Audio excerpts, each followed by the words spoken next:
Well, a very, very good afternoon to you and welcome to the Banca del Fucino WPA Women's 10-Ball World Championships. We are live from the Hotel Waldorf Astoria in Rome. It's the Cavalieri.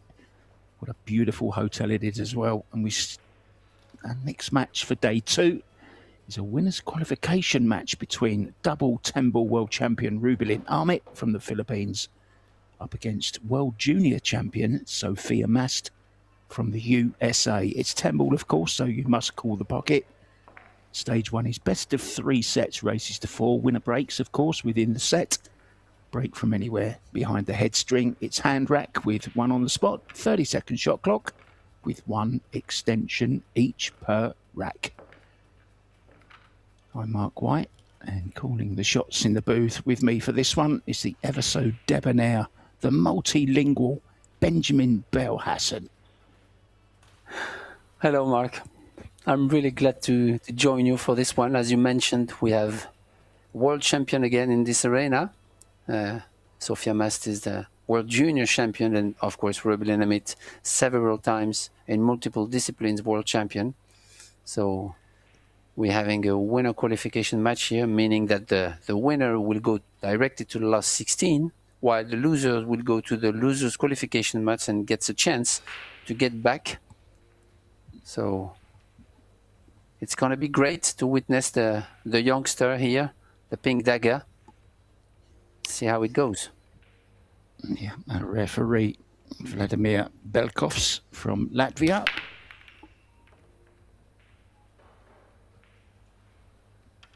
Good break off to start. Makes the 1 in the side.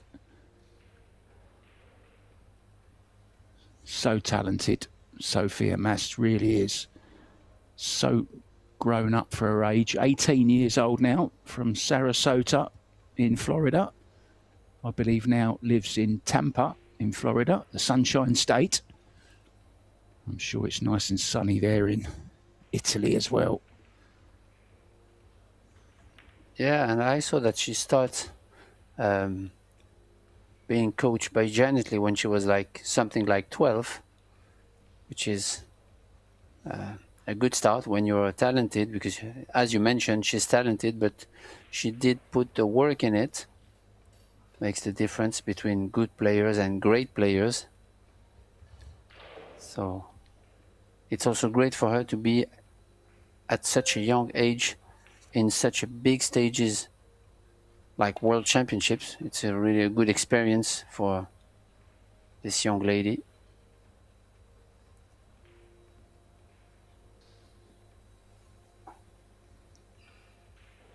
Couldn't really do too much with a cue ball there. Just wondering, might she take on the cross side bank? Cue ball going into the 6 ball, so she'd be holding for the 4 in the side. Let's see. Haven't seen her call anything just yet. Maybe it's gone a little bit too far for the bank shot. Yeah. Maybe send the 3 by the 8 ball, maybe. Cue ball down here. Benjamin, what would you play here? Yeah, you also have the cross corner bank, but it's a do or die. Yeah, I kind of like this. I kind of like this one. It was tough to execute, but yeah, you have some situations in rotation games exactly like this where the only shot you have might be a do or die, like the cross corner bank, for example. Because if you make it, then you'll have position on the 4 and you have good chances to run out. That happens sometimes in rotation games where you don't have the choice. And she actually tried to play a defense, but it was really, really tough. And I didn't feel she hit it bad, but the results wasn't there. So that means it was really tricky.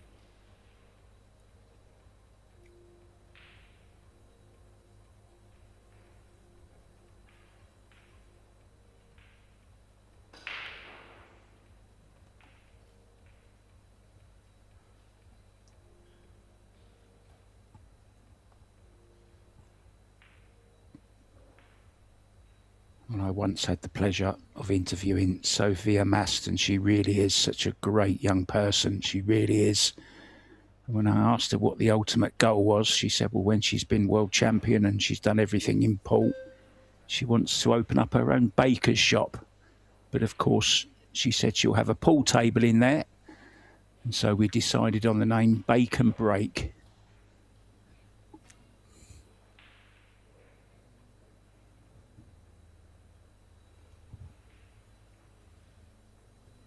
Yeah, you can see also the gap of generation, because I believe Rubilen is something like 43 or 44, and Sofia is only 18, but they are battling right now for a world title, which is something great about our sport.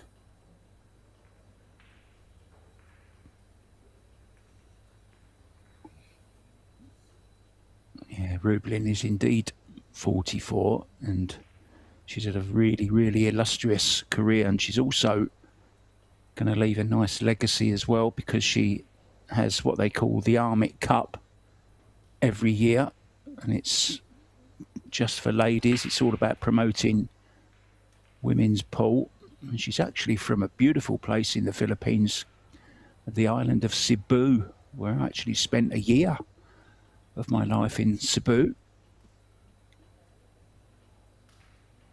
from a little town called Mandawi.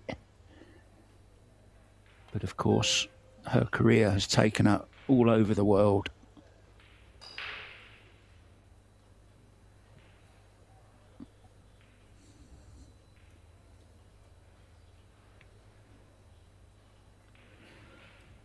Containing there from Rubilen.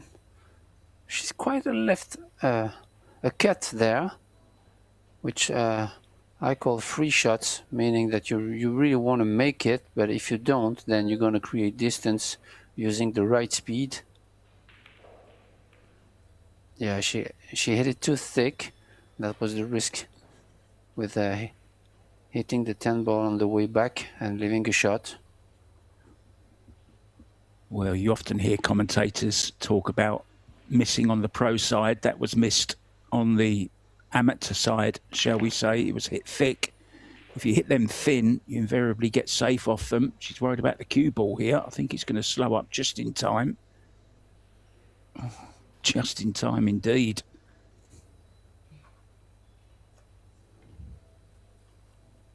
Still have an angle on that 8.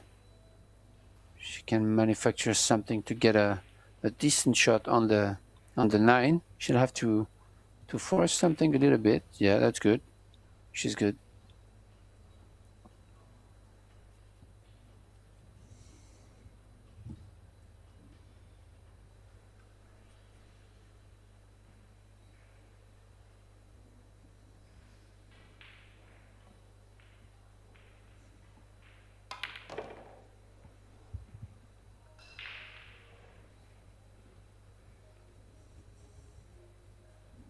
Full draw shot on that 9 ball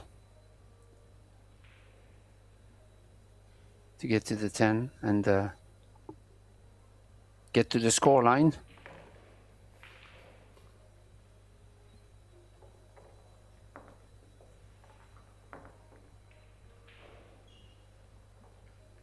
Yeah, and in the second round, of course, she beat her fellow compatriot Cesca Centeno 2-1. Started with a win over Ina Kaplan from Germany.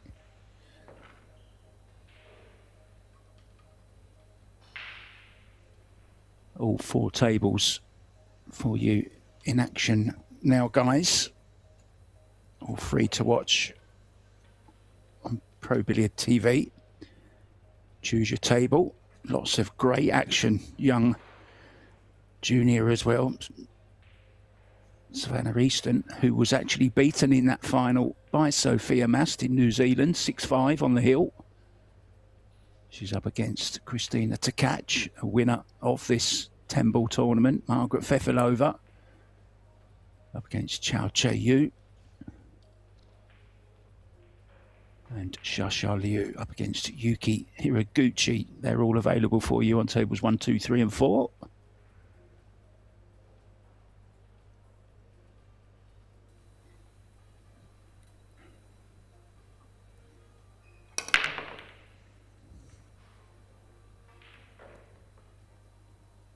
And it looks like players start making balls on the break now. Wasn't the case at the very beginning of the tournament. From the side, we saw Sofia Mast on the first break having a little bit of a cut break and make the one on the side. So this changes as the tournament moves on. It's always like that, you know, when the cloth is getting a little bit worn and the conditions are changing a little bit. So players definitely want to adapt to that to get the best results. You and I commentated on the earlier match between Hanyu and Kelly Fisher. Hanyu was making 1 or 2 balls on the break regularly. She also scratched a lot on the break. But signs are good for the break here as well. Nothing attacking on for Rublin, so she just played a push out. Push out is a shot, guys, that can be played only after the break. You can push anywhere. You don't have to hit a ball, don't have to hit a rail. But of course, your opponent has the option of putting you back in if they don't like what you've left them. So it's kind of a little bit of an arty shot. Very strategic, the push out.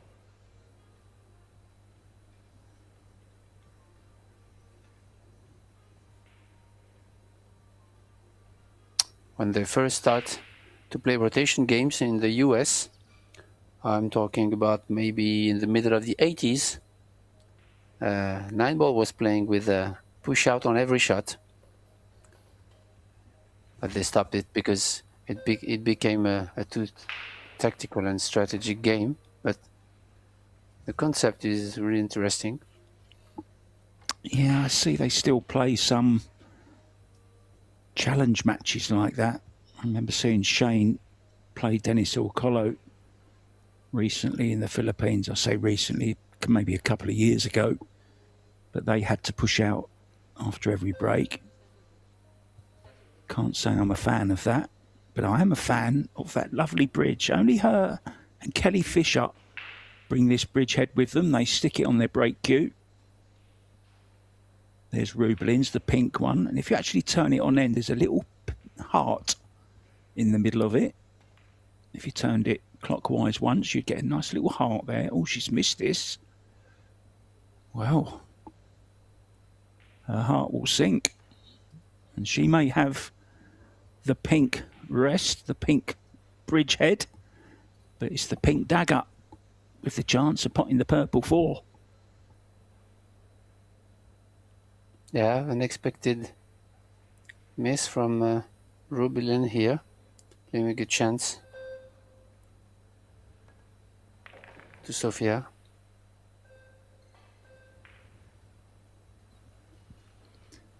Yeah, always horrible to judge those balls that are so deep in the pocket. It's just hard to judge the pace.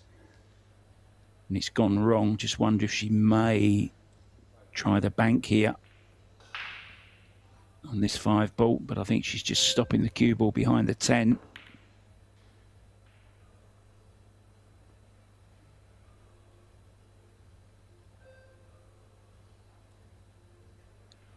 Yeah, she didn't mind get the bank there. Yeah, she didn't get much of the opportunity she had. And I think Rubilin is happy to be back at the table so quick.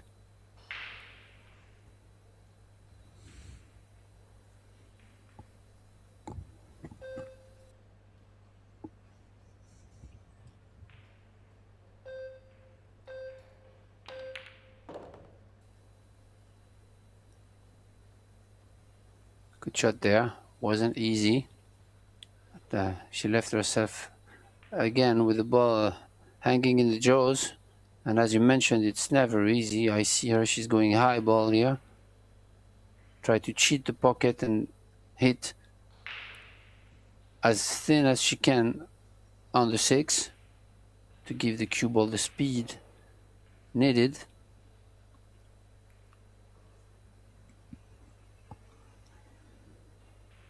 Yeah, this is okay. Can draw off the side rail, back across for the 8 into the bottom left as we. Oh, she could even hold it. Oh, I'm surprised she could hold that, Benjamin. Wow. Yeah.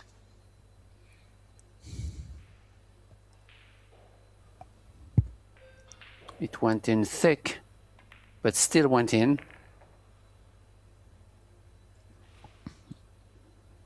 Yeah, purposely hitting it thick to hold that side.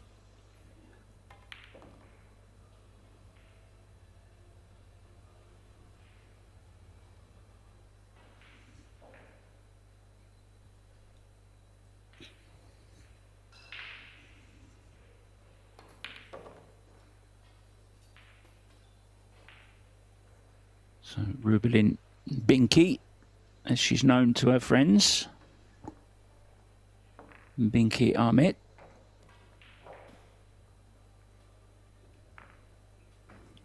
And I expect Sofia to put more determination on this, on the opportunities she has, because I have the feeling she played that 4-ball a little bit careless, even if it's not easy to have a ball hanging in the jaws, but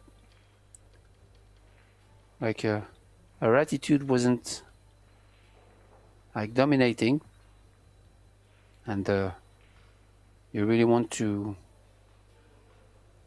have that grind if you want to overcome opponents like Rubelin.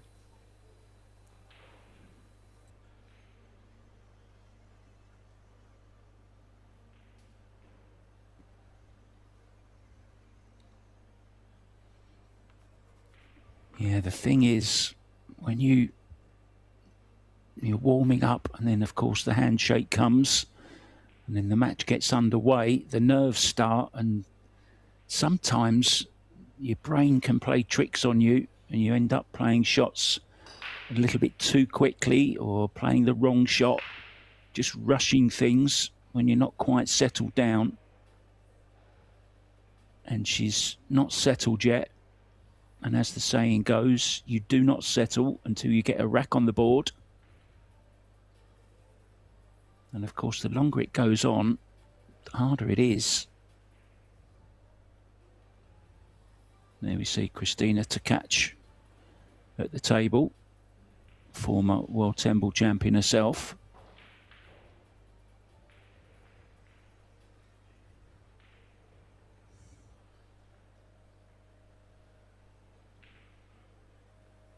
Well, she called that.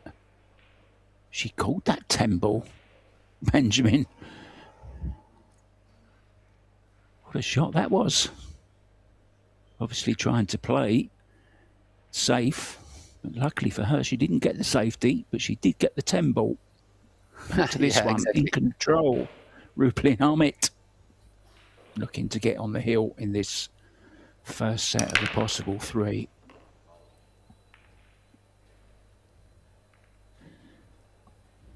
I've seen her do this a couple of times in a previous match also, aiming the cube, aiming the 1 ball on the left and scratching on the corner pocket, a little bit off.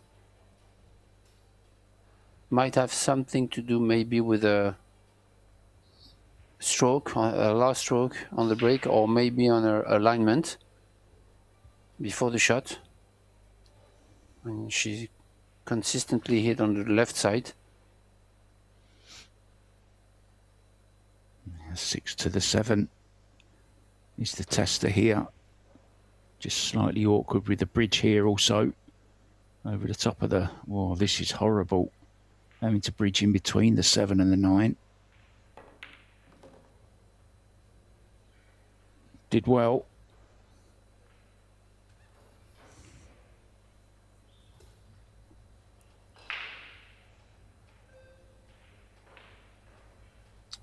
She'll have to avoid the 8 and get the right angle on this, on the 5.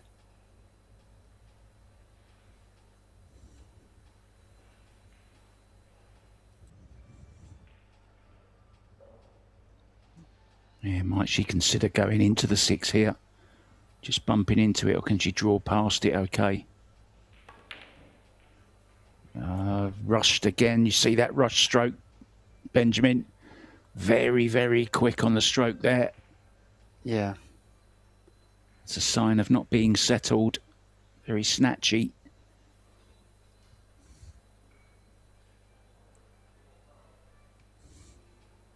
Let's not forget, maybe she's just she feels pressure. 18 years old. Yeah, that's it.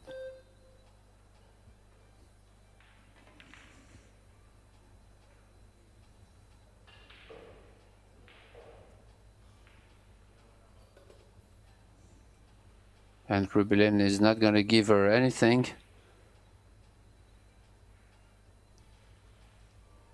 Yeah, keeping the pressure on, isn't she? Yeah, I kind of like what she's playing now. This is smart. Because the hit was tough because of the 8-ball and the side pocket. To try to manufacture something on the 5. So she purposely took a foul and tied up the 7 and the 9 to create a problem for Rubelin.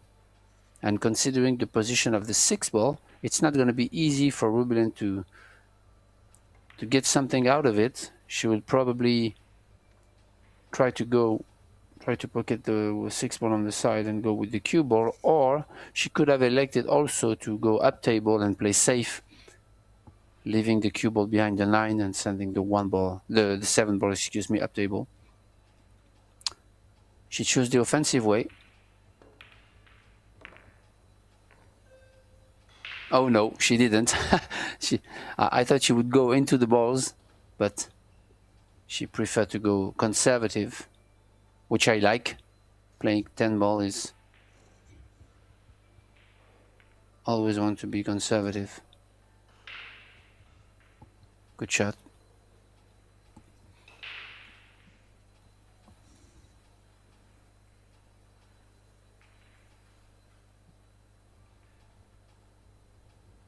Yeah, the 8-ball not in the way of hitting it, but it's a distraction nonetheless.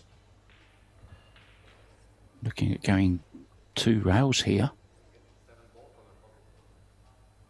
Top rail, side rail. Catch the 7. And try and make it into the bottom right as we look. Good effort. Good solid hit. But it's a chance for Rubelin.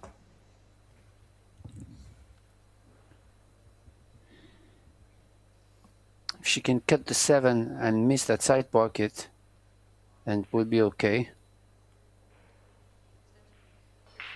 Going 1 rail across to play the 8-ball in the top left.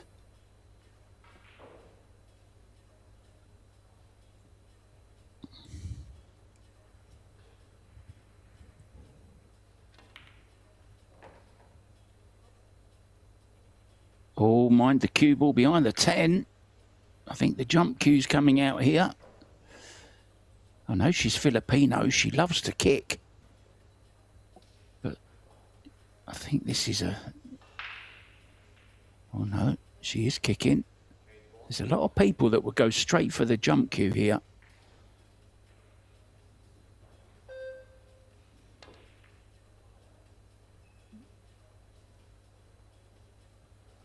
Yeah, I already said that, but that's the culture of the Filipino to kick.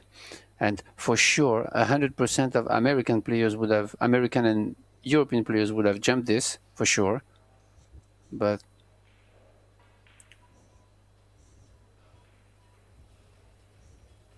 yeah, I just thought that the percentage of actually making the ball or getting it safe was pretty low. I just thought she may have got the jump cue out. She's not bad at jumping. Oh, Sophia. Oh, again, putting a quick one. Really struggling out there at the moment, and you've got to feel sorry for her. It's a daunting prospect. You're on the main table in a World Championships. You've travelled halfway across the world.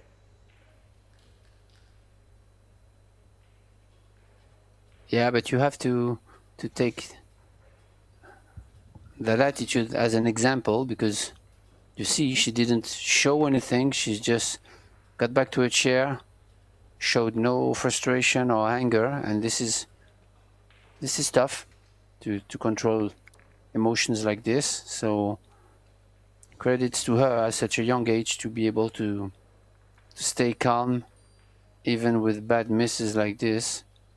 This is for the future. It's great. I once spoke to a sports psychologist, Benjamin, and yes, it's good not to show your opponent how you're feeling and not giving them any more advantage. You know, don't kind of give anything away. Try and be poker faced about it. But sometimes holding it all in can also be detrimental to yourself. You know, maybe it's good in a way to let off a little bit of steam, release the pressure. Sometimes I think she just needs to slow down slightly on the chances that she gets. I think she just has to take that couple of extra seconds, just compose herself, deep breath, and really focus, because this is very, very quickly slipping away from her, already facing 3-0 behind with Rubelin on the hill. Now, as normal, I pronounce things very, very wrongly, and my apologies, but thanks to Rendevera, a very well-known player from the Philippines, great guy, does a lot for the pool community. He's informed me that it's actually Binkai, not Binky or Binkay. It's Binkai. So sorry about that to all you lovely Filipinos watching. Rubelin Binkai on it. There you go. I hope you'll accept my apology.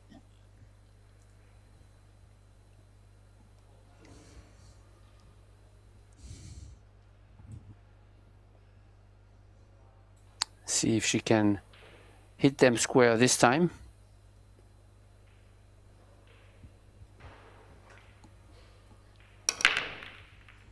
Yeah, that's better.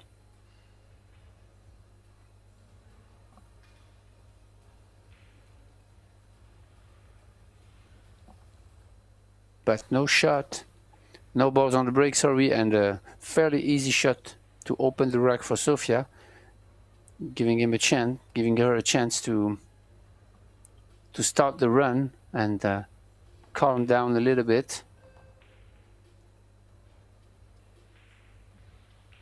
You get the feeling she needs to run this rack out now, or at least still be in control of the table if she leaves it. If she does get out of position, get a good safety in. But this is a good chance now to get that arm going. We all know she can do it.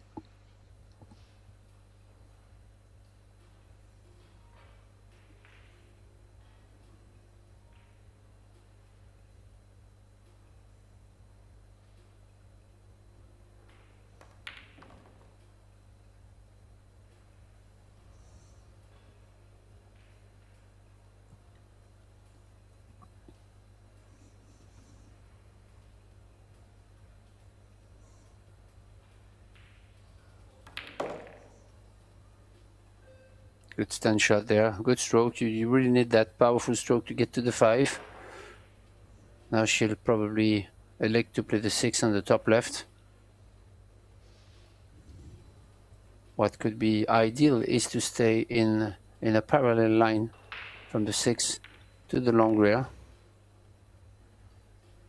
Yeah, she went on the other side, which is okay.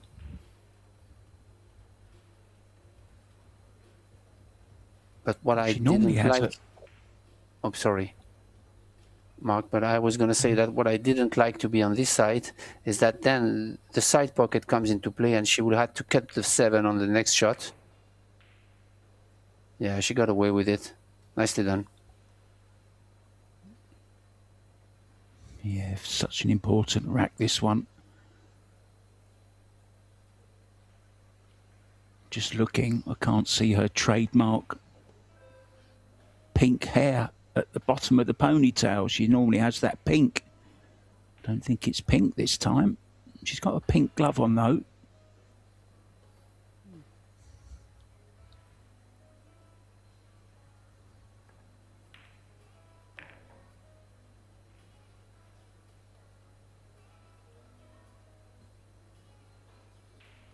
This will make her feel a whole lot better, Benjamin.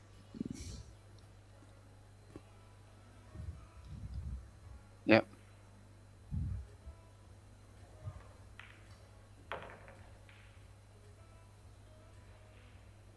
Oh, don't go on the rail. Ooh. Just puts that extra little bit of pressure, you know. Still expect her to make it, but just that little bit of pressure. No problem. Yeah. Well done, Sophia Mast, on the board and saving the first set. Sophia, in her first match, beat Johanna Indelkoffer from Germany, and then Silviana Liu to stay on the winner's side. Don't forget, this is a winner's qualification match, so there's a second chance for the loser of this match. It's not the end.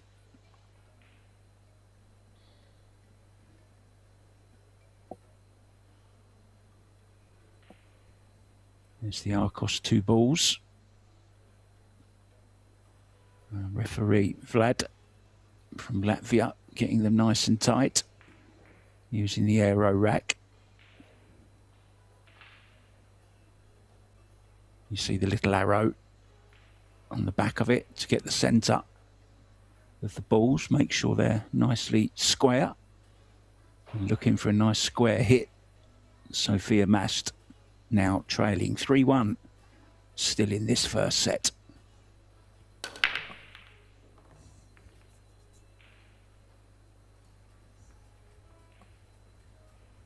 Yeah, she really put an effort to get a slightly cut on the one ball, and it works really to perfection. She always pockets the one on the side, and it's a good clue for the other players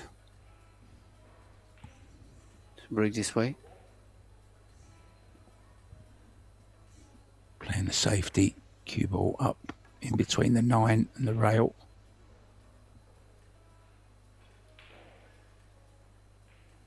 Good effort. Good shot.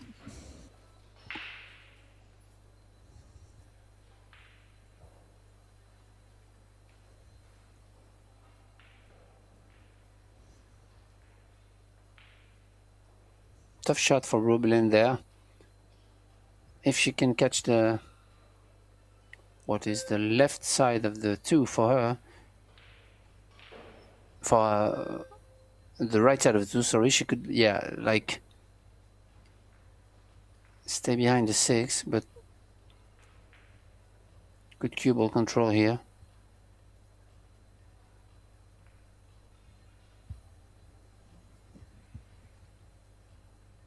It's just gone 7 a.m. in Florida. People will be waking up. I'm sure they'll be joining us here on Pro Billiard TV to watch their favourite player from Tampa.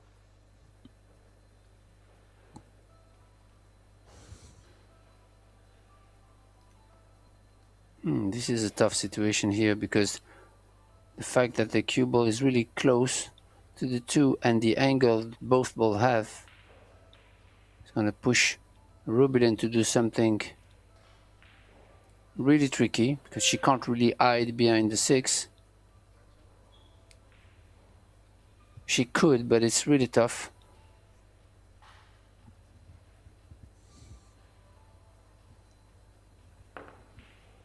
Yeah, good shot. Really good shot. Didn't miss it by far. The purpose on this shot was to go on the long rail. Try to stay in the corner behind the 6. That was close.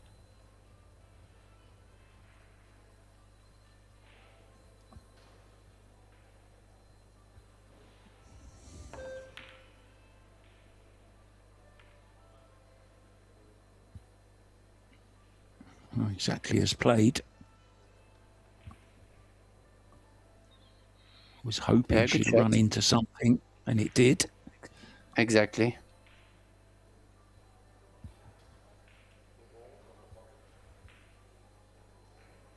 Rubelin has to use high right here to try to clip the 2 and make it in the bottom right, but she's finally left a wide open opportunity for Sofia to tie up the score. Straight in 2 ball. 3 ball is there.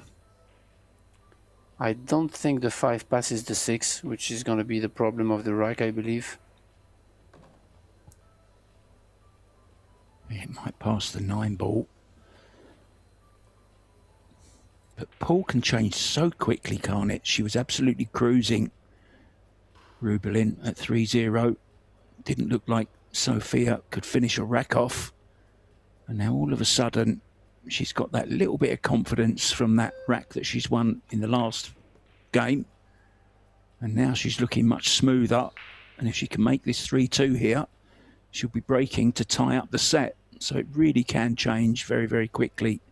You're never out of these set matches. Yeah, definitely. She came up short a little bit on that 3, forcing her to jack up above the 10, which makes the shot tougher. And I think it's going to be tough to get to the 5. Oh, so it passes the 5, or she plays the 5-6 combination. I think she's going to do so.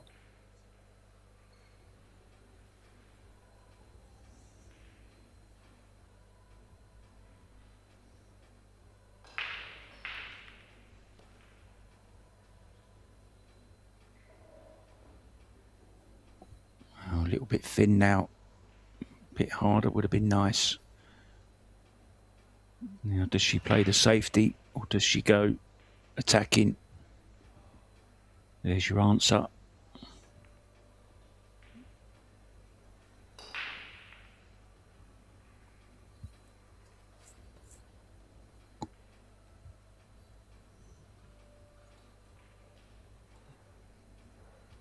Good shot there. She really wanted to get the cover behind the 7, but that was tough to judge the speed.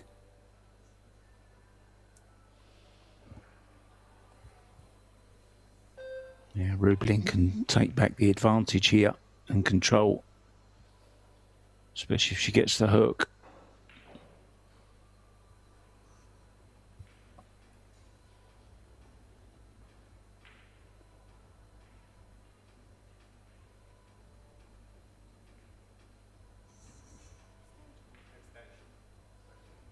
It's close. I don't know if she can see it. It looks like she's not, so it's not going to be easy to kick at it if she wants to make it.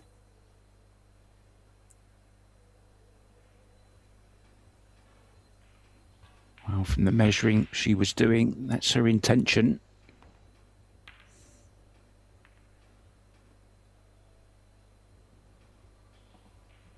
Wow. Yeah, Could have been worse. Yeah, but with that new cloth, it really slides a lot, especially on wide open angles like this. So it's really tough to judge.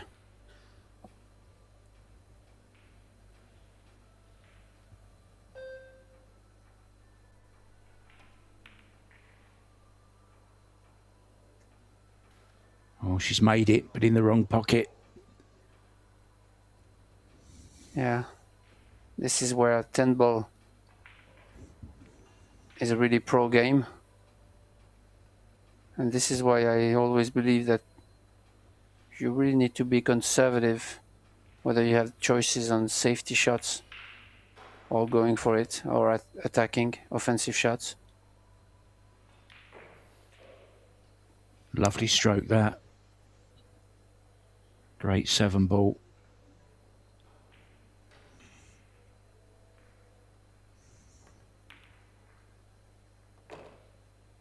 Well, this would be a real steal. I think she's played this rack really well, to be honest. She had a difficult 5 ball, but she decided to play safety. She got the upper hand in that safety battle.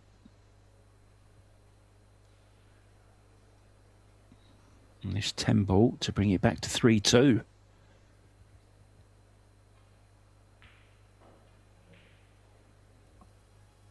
she also played a good combination shot on the 5-6.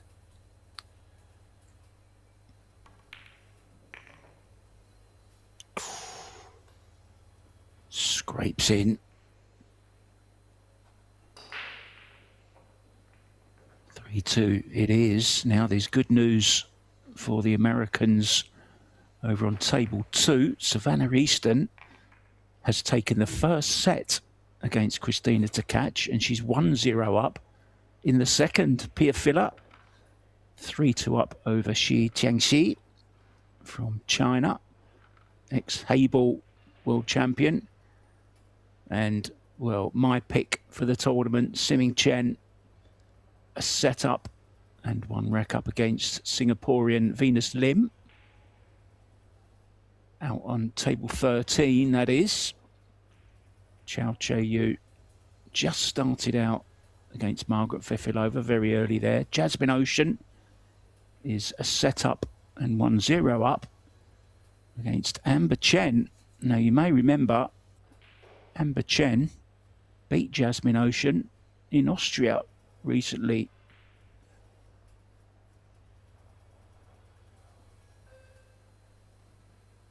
Yeah, and yesterday I picked up in the women's doubles the Chinese pair, Siming Chen and Xiao Fangfu, which are really 2 of my favorites player. I really love to watch them play, both of them. Yeah, very good pairing. Beautiful strokes. 2 of the best strokes in the women's game, I believe. Siming and Zhao Fang, just beautiful to watch. They really are. And I did mention, Benjamin, in the last match that although Kelly Fisher was out of the singles, she's still in the doubles, but she's actually not. They lost last night, I just saw on the results. So Kelly out of both, which is a little bit of a shock for me, to be honest. But Wei Chu Chen still going. And she's 3-1 up against Chihiro Kawahara.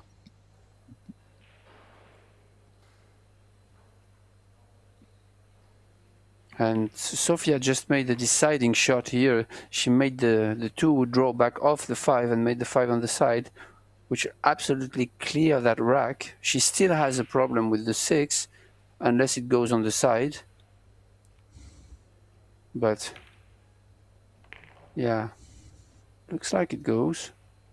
Tricky, but should be okay. Yeah, good thing is she can just drop it in, can't she? She'll be on the 7.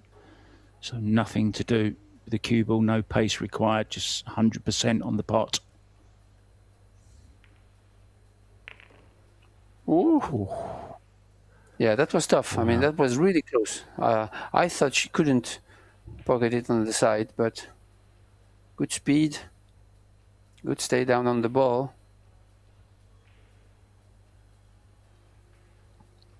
Yeah, gave it every chance to drop, didn't she? She can't do too much here. She's going to have to take her medicine on this 9-ball cut. Come round 2 rails.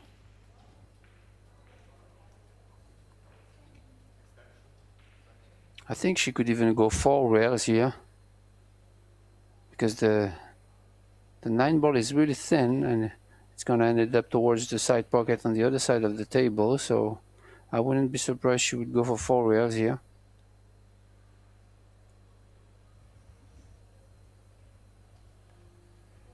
No.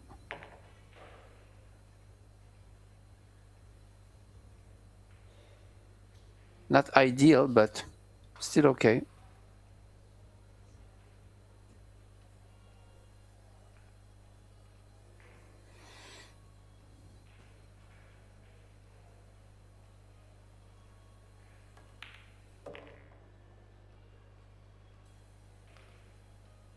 Yeah, this is good stuff from Sophia Masson. It just shows you, doesn't it? She was really struggling at 3-0. As soon as she got that rack on the board, the confidence grew. Saying to herself, come on, I'm still in this. I've got a chance. And she's breaking, and she's been breaking pretty good, making the one in the side. There's the stats, Benjamin. Anything that's jumping out at you? Apart from the player overall performance, of course. Yeah. Player overall performance is really great from Sofia here. Even she had a bad start, but we can't really say that.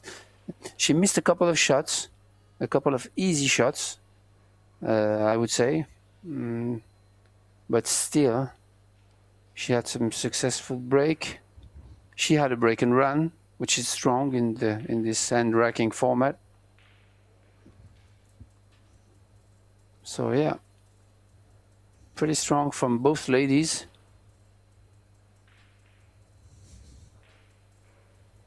And it's all gone to a decider now.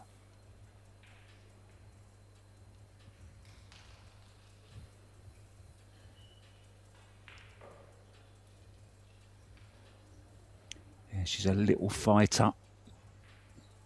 The pink dagger.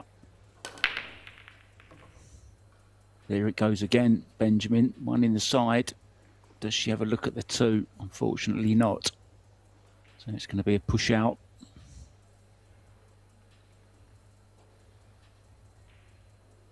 But where'd you push to, Benjamin?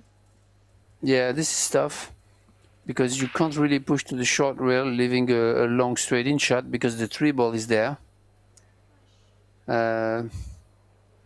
Push to a jump? Maybe, yeah, or maybe I would try to tie up the 6 and the 4, for example, and leave myself a kick on the 2. But yeah, like if you push this way, yeah, just push for a jump. Yeah, that's good. Now this is interesting because, as we know, she's not really a jumper. She would rather kick. Now I wonder, will she give this back?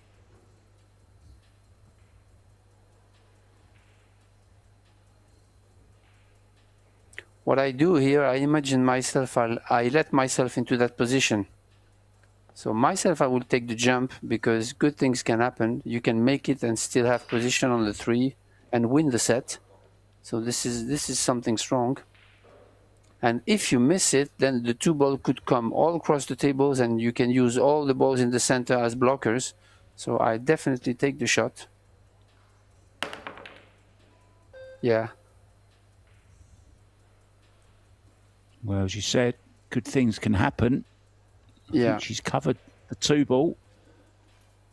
Bit surprised that Rublin gave that back, to be honest, Benjamin. Thought she may have taken on the jump. But interestingly, she's been suffering over the last year of really bad back problems, and she actually missed a few tournaments because of it. And I know she's had a lot of treatment, so maybe that might just have something to do with it. That maybe she doesn't trust herself with the back problem, maybe. Could be. I'm only guessing. Yeah, that's possible.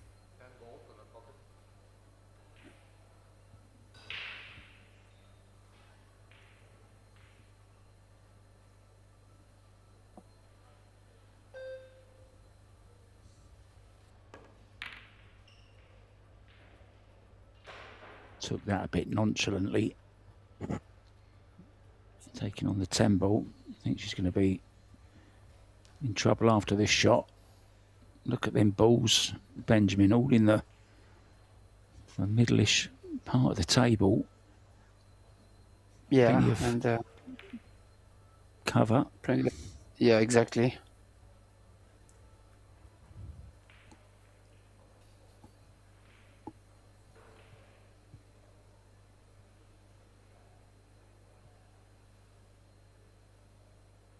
Yeah, only one way to escape from here is taking the 1-rail kick to the side rail. But again, the 2-ball is a small target because it's in the middle of the table, so it's tough.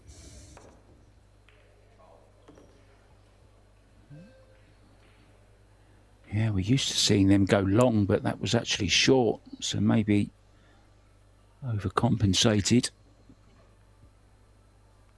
Yeah.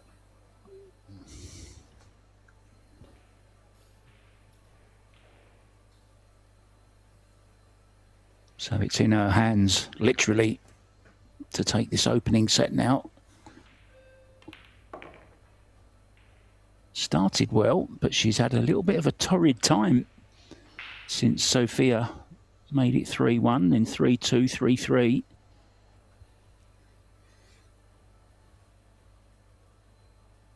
Yeah, she really wants to make sure she has a real straight in shot on the 4. So she could stop the 4 and stop the 5 to get to the 6. So this is pretty connected, but she really want to have a closer look to this to stay in perfect position.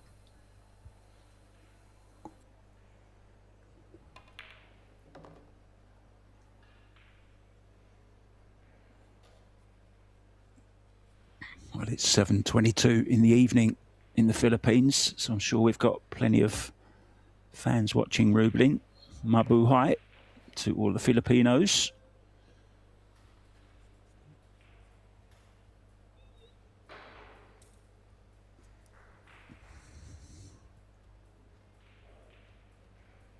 She has a little bit too much of an angle here on the 6, so she will have to draw to the side rail. Yeah, like that. Which is good. Yeah, played a lot of left-hand spin on it as well, but as you saw, didn't completely grab on the newish cloth. But this 9 and 10 ball to get through, well, what started out as looking like an easy set, but it's turned out she's had to work really hard for this. And Sophia won't be too disappointed after she was 3-0 down. She'll be going into the second set with confidence, more than she had in the first set, that's for sure. But it is Rublin Aramith, which takes the set 4-3.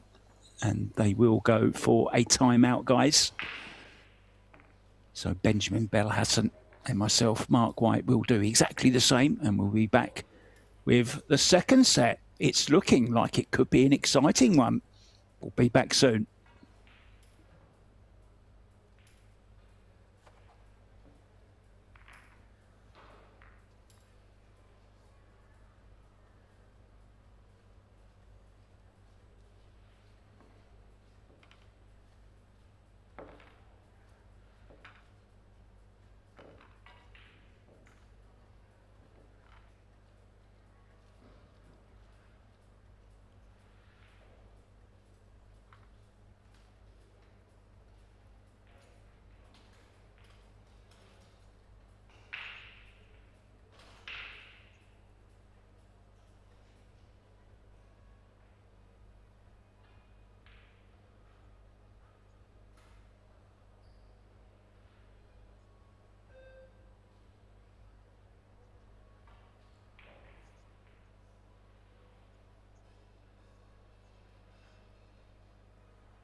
Welcome back, guys, to the Banca del Fucino WPA Women's 10-Ball World Championships, coming to you live from Rome in Italy. 64 players, all playing for a total prize fund of $200,000, including $55,000 to the winner. Fascinating match here between Rubilin Aramith from the Philippines up against America's young talent, Sophia Mast. It turned out to be a very tight first set. Rubilin to break off in the second. I'm Mark White, and I'm joined by the expert in the booth. It's Mr. Benjamin Belhassan. Welcome back, Benjamin. Thank you, Mark. And yes, we expect that set to be quick fashion, as Rubilin went 3-0. But then Sophia finally get her head, I would say her mind, into the game and calmed down a little bit after a couple of misses and tied up the score. So we finally had the decider.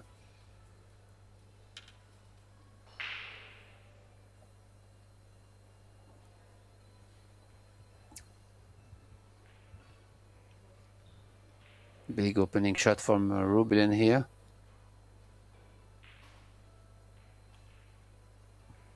Cue ball's hanging in the pocket, and maybe she's gonna push. I don't know what kind of angle she has on the one that forced her to push, but it's never gonna be easy. Yeah, strange break off. Got lots of top on the cue ball. Cue ball runs straight through the pack. Almost scratched. Now, is this on? If it is, it's fraught with danger, because you could easily kiss off the 8-ball and make the cue ball as well. So didn't take it on. Has played a good shot there, about as good as she could have done.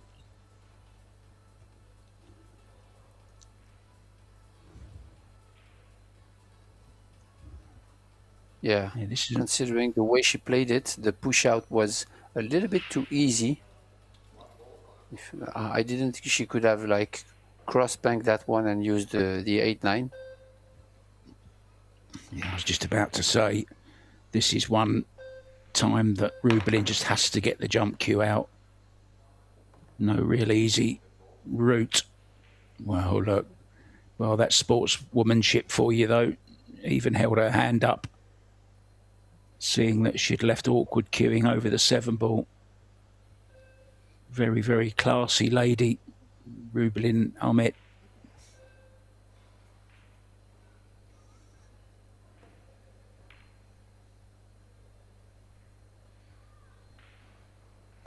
Yeah, it's always tough to cue above another ball, especially when you have to do something with the cue ball. So now, plenty of space for Rubilin to play a good safety shot behind the 9 and 8. This is where you could have make it a little bit better with the speed. Try to avoid the jump from your opponent. Like if she would have hit a little bit harder to squeeze the cue ball behind the 8.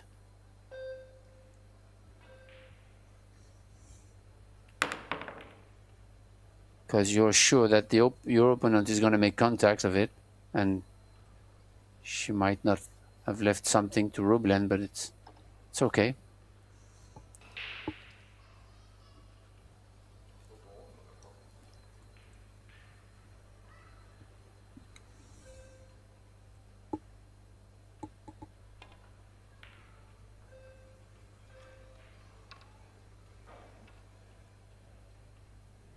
Yeah, Rubilin not looking really settled herself, to be honest.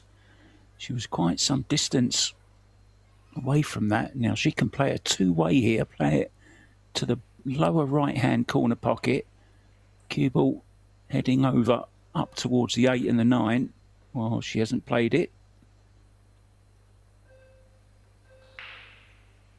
Yeah, I kind of like your shot better because even if you don't try to cut the 2 ball, you'll surely have space because the 9 and 8 are really big balls to hide behind in the corner. So I liked it much better.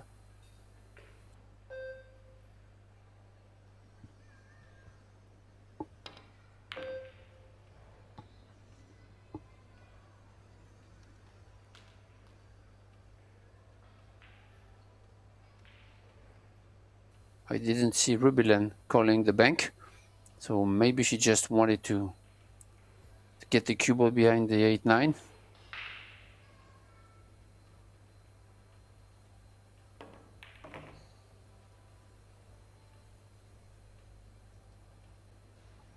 Almost drew into the corner there.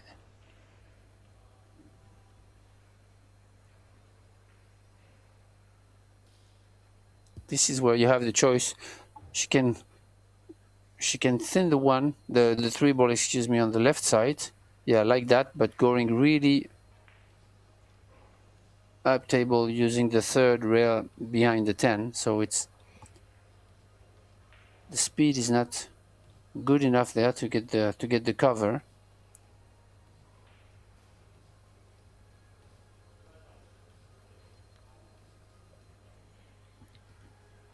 I think this is a real speed sensitive shot, this one she's playing. Nicely done. Yeah, good shot. It's tough to reach. Because I don't know if the 1 rail kick is on. Yeah, it's on, but I think she called the 8. Oh, good and shot. made it. Don't think she has enough of the 3 though, Ben. Yeah. And if she has an edge of the 3, then on the way back, the 9 ball will play a role here. So you really want to play with outside and try to, yeah, like that, to play containing. You can't get any better than this.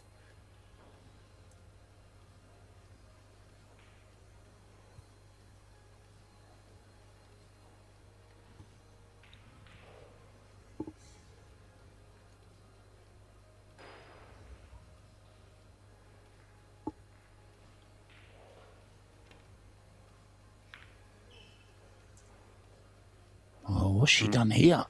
She's caught that all wrong. Yeah, that was tough. I think she wanted really to thin the 3 and create distance, but she didn't. But she's left a stretching shot to Sofia. And she'll have to take a longer 4 ball than expected, but should be okay, though.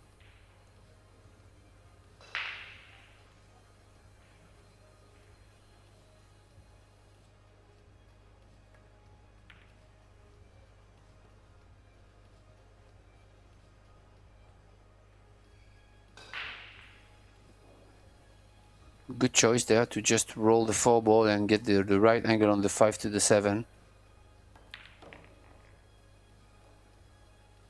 Nothing fancy here.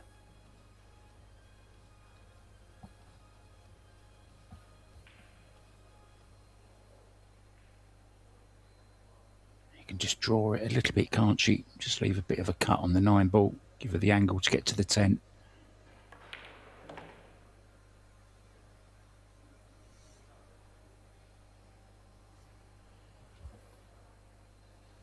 Yeah, 2 rails out of the 9, short and long to catch the position line of the 10. Oh, she hit it thick. A bit thick.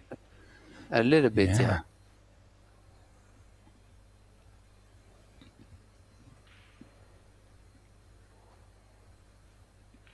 Just altered the cue ball slightly, but not so much that it's made it difficult. Just needs the extension on the back of the cue.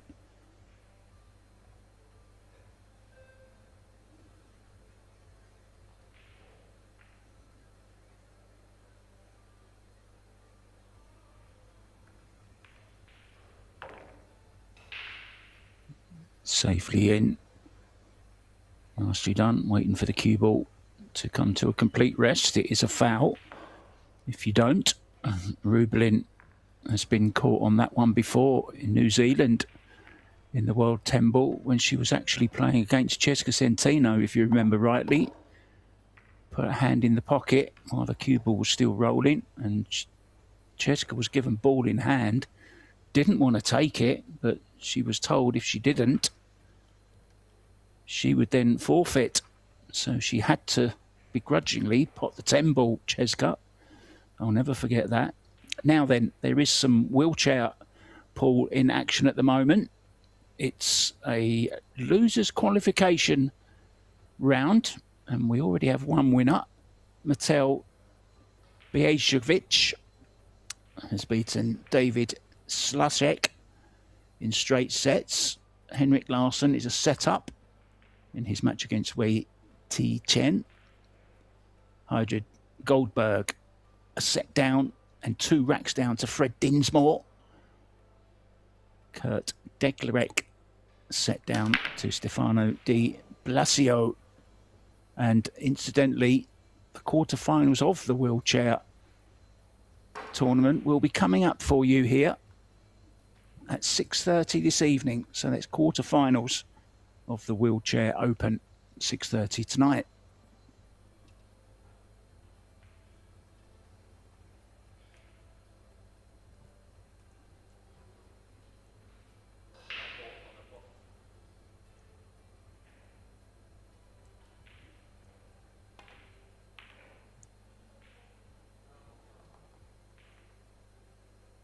Oh no.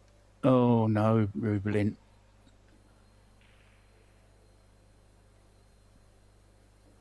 This is tough. She played the cross corner bank beautifully with such a great speed and control. But that happens. That was the good shot. The shot she had to play, but great effort. Yeah, look at this little sequence of shots coming up as well. Look, 1, 2, 3, 4, 5. Oh, Sophia. Oh, yes. Here we go.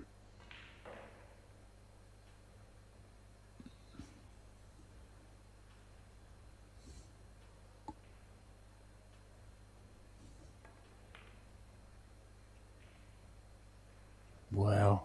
I can't believe that. The things that happen on a pool table. Yeah, actually the 2-ball didn't have a pocket, so I guess, I don't remember, but I guess she had to play the 2-6, and I think I would have liked to make both balls, the 2 and the 6, and get on the 3 directly.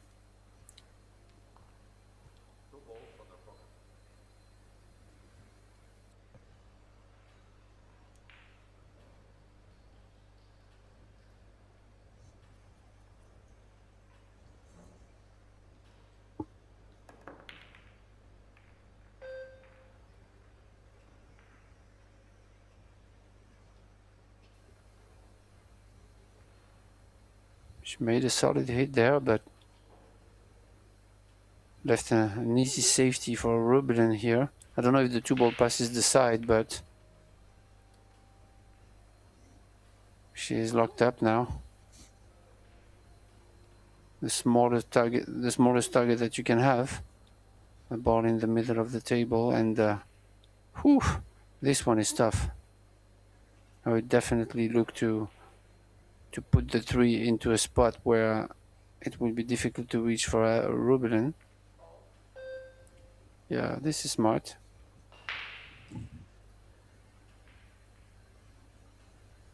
I would have tried maybe to thin it more to put into the 8-10, because with ball in hand we expect Rubelin to get to the 3.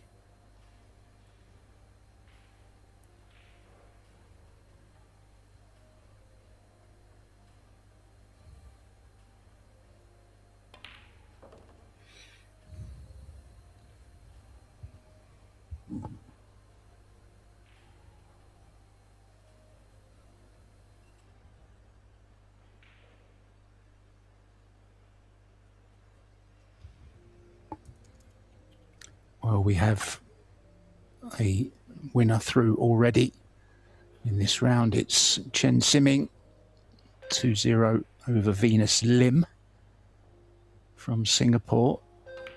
So she goes straight through to the winner's side, to the last 16, in fact.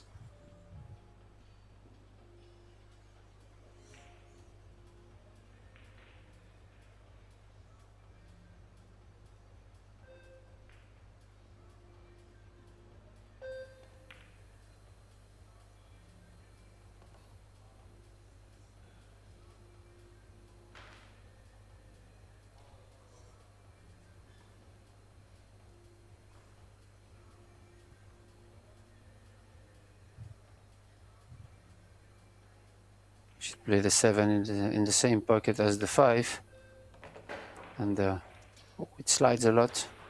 Did you see the low left sliding off the side rail and not getting proper position on the 7? Yeah, she also cut the 5 ball a little bit thin, played it to the left-hand side of the pocket as we look. So lost a little bit of traction there as well, but judged Good this shot, yeah. really nicely. Beautiful.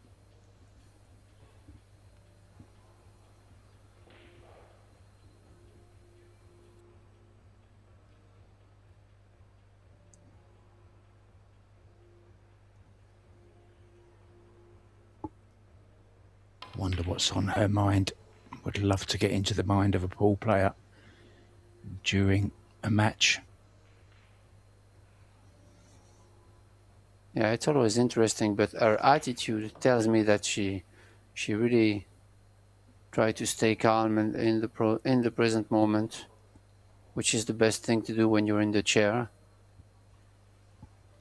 waiting for an opportunity.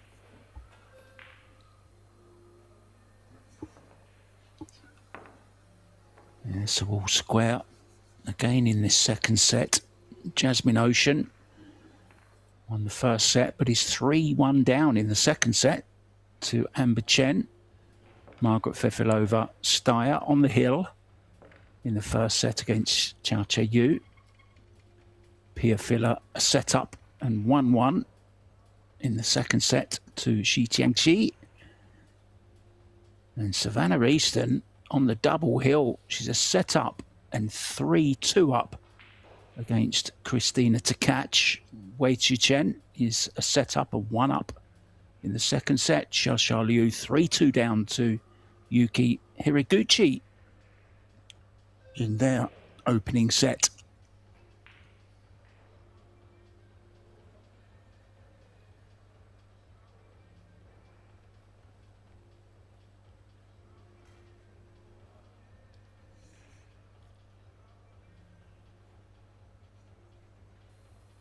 See if she can have a good square hit, full in the face of the 1 and controlling the cue ball this time.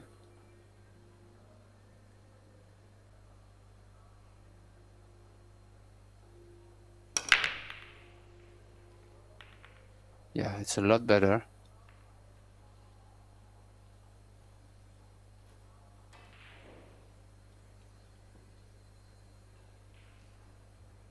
But still, the cut break is working better than the square break. So yeah, this is something that she can be aware of for her next breaks and her next match, because it's always a good information to have.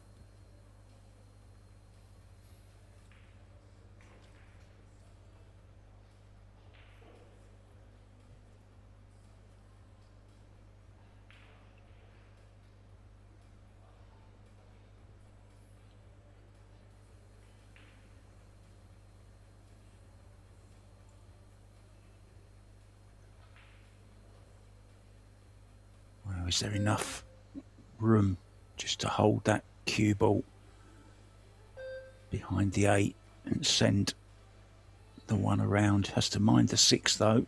She doesn't like it. So let's see what Sophia had in mind. I think it's tough. I think it's a tough spot, and I think Rubelin took the right decision here, because I don't think she can cross corner the 1. And as you mentioned, the 6 ball would be on the way. Oh, that's a good shot. She left an opener, but a tough one, and that's a good shot. Yeah, if she makes this and gets on the 2, she deserves it.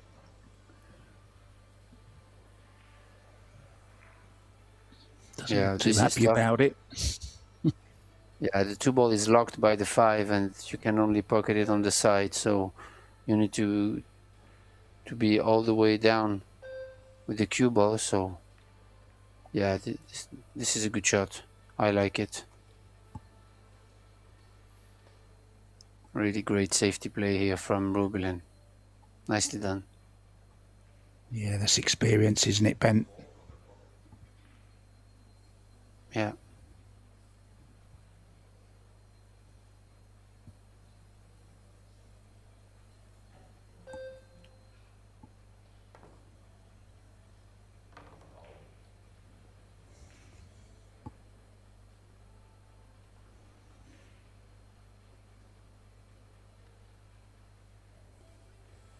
Okay, that was tough to judge, but she went in between the 1 and the 4 without touching anything and straight to the top left, which is pretty crazy, but Rubelin has a lot of work to do there.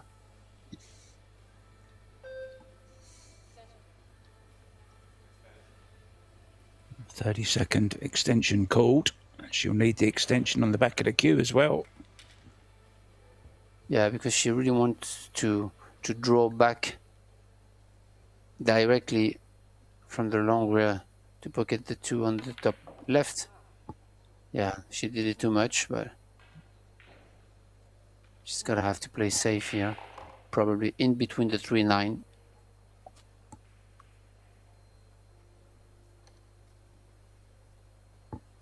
Or maybe she would go for the shot. I don't know. It really depends on the angle she has, but using the bridge on this type of shot, I would myself really consider going in between the 3 and the 9 softly. Well, there's the pink eye and the pink eye bridge. The pink eye bridge. So this is strong. This is really tough to reach. I don't know if she has the 3 rails the way she looks here. If she has it, then I can say that it's the only shot she has. Unless she could nudge the 3 behind the 5, but I don't think so. I see a shot round the back of the 10. Side rail, bottom rail, right-hand side rail, make the 2 in the top left. That's my choice. Yeah, she definitely has the 3 cushion here. Yeah, but a little bit long. Needed a bit more left. There, I believe. Yeah. Yeah, needed to get a little bit closer to the 10, didn't she, Benjamin? Yeah.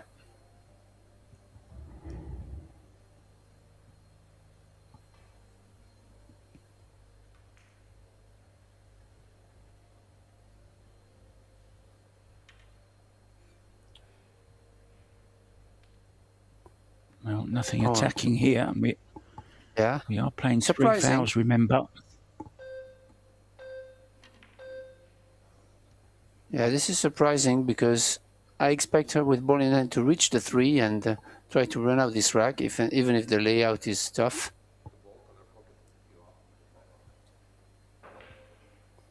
It's really powerful to have ball in hand when you're playing a rotation game, even if the layout is tough. All the balls are open, so I really expect her to go for the run. And I agree. She already had ball in hand. You know, there was nothing more she could get, really, was there, by playing that second foul? Yeah.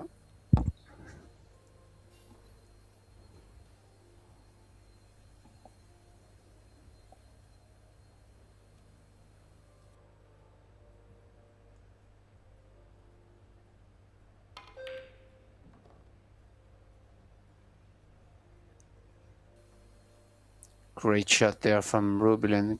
Good cue ball control, reaching the side rail in between the 3 and 9. And now she's going for the run, so that's why I was saying that she had ball in hand, and I was surprised that she didn't go for it.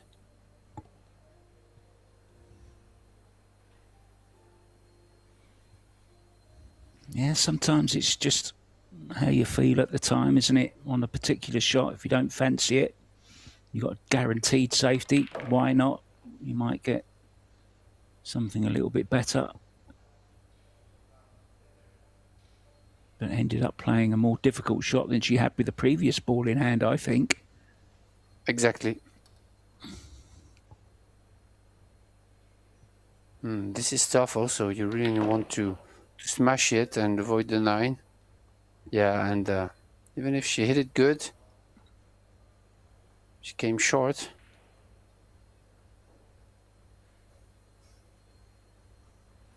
So this is the type of shot where you have two choices actually. You can try to make it with no English and go in between the 8 and 9, but you can also decide to put some English and to take the shot on the 7 short side.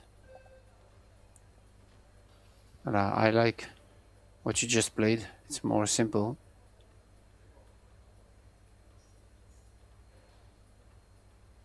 Christina to catch, coming back. She was 3-1 down and a set down. She's now 3-3 in their second set against Savannah Easton, fighting to stay on the winner's side.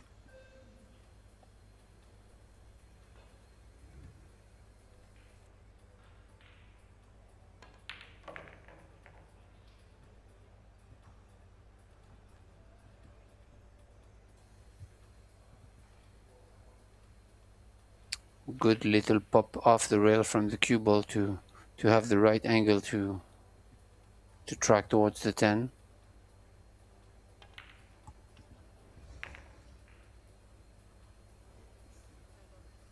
Yeah, knew she hit that one badly.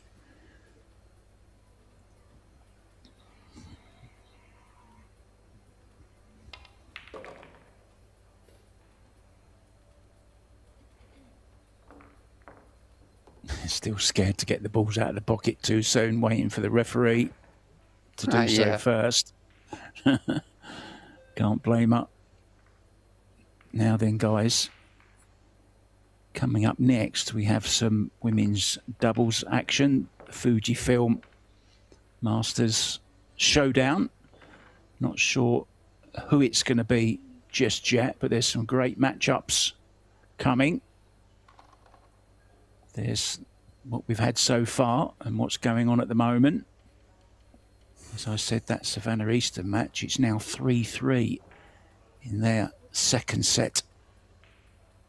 All these scores available for you on ProBilliardSeries.com.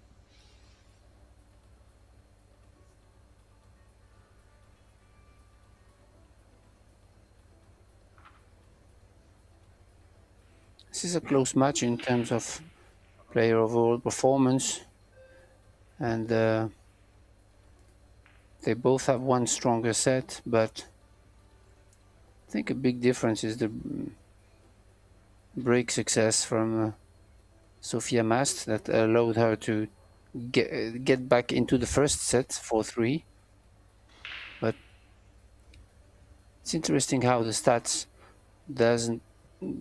don't always reflect what's happening actually on the tables.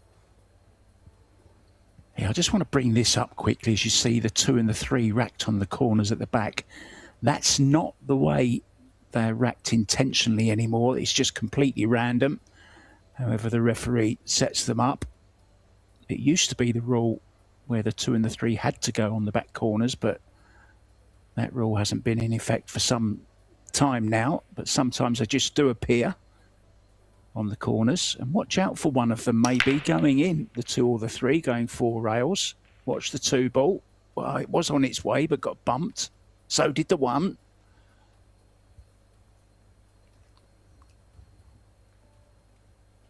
Yeah, I think this way to rack is always done by the Filipinos when they play rotation game, right? I believe.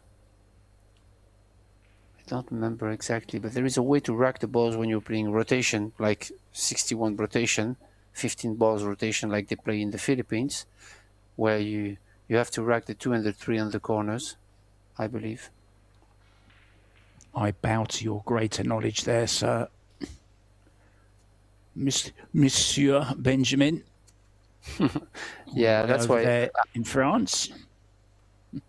I'm talking about the Philippines, because obviously they play a lot of rotation, 15 ball rotation, and it's really a tough game, tougher than all the other rotation games, and that's why they are so tough to beat, and that's why there are so many good players out there.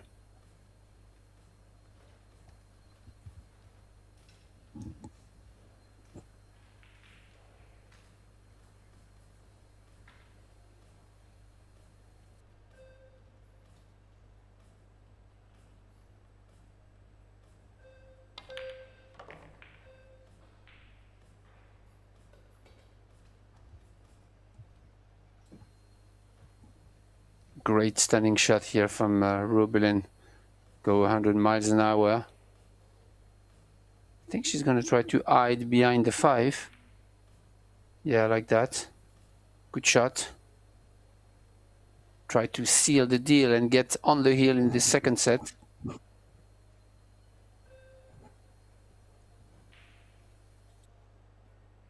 Yeah, cleverly putting the 6 nearby as well.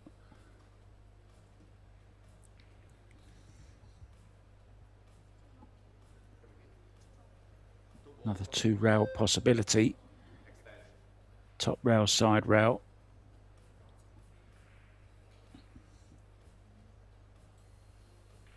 Yeah, and again, the 2 ball is a small target from here, so coming off 2 rails is a difficult hit. There are a couple of systems, but it's really tough to adapt on new balls, new cloth conditions.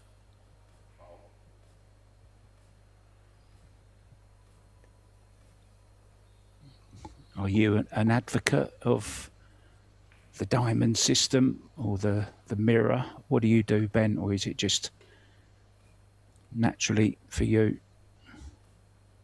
No, it's about, of course, kicking is about experience, of course, but it's also about system that suits you and are simple and effective and that you can apply during matches. I have a couple of friends in France that play 3 cushions and they have systems, but they are, first of all, the carom table is a 10-foot table, so it's not quite accurate on a 9-foot table. So this is the first thing. And the second thing is I really need something simple and not calculate too much. So I use different system, like, you know, the parallel system. The 5-2 system also is very effective and very simple. And the feel of the table and the experience plays a part, of course. Do you know, you've got me thinking now, does a carom table actually have diamonds on it? I don't think it does, does it? Yeah. Of course, yeah. For players that play 3 cushions, it's absolutely necessary to have diamonds on it. But as I told you, it's a 10-foot table, so all the calculations for a 9-foot table are different. So that can help, but the balls are not the same, the cloth is not the same. So yeah, it's actually a pretty different game. Yeah, the tables are heated, aren't they? Very, very, very fast. Yeah.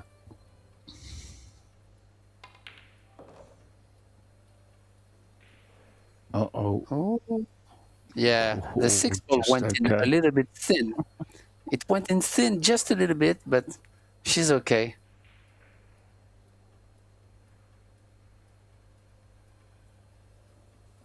Certainly getting her money's worth out of that bridgehead in this match.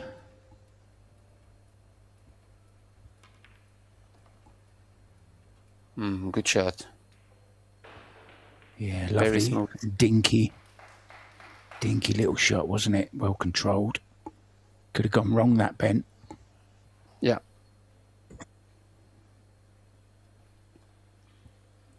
Three balls away from the hill, guys.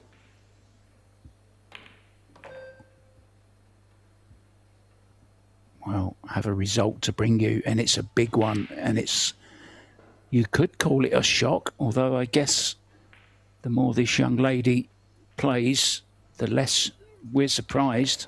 Savannah Easton has beaten former 10-ball world champion Christina Tkach 2-0 and moves into the last 16.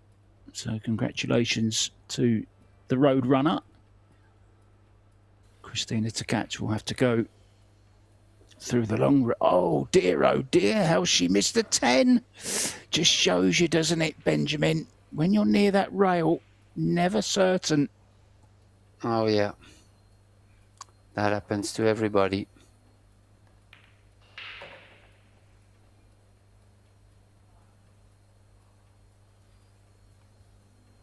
Well, just zero emotion there from Savannah. Sorry, from Sophia. I was just talking about Savannah. Sophia, another great youngster.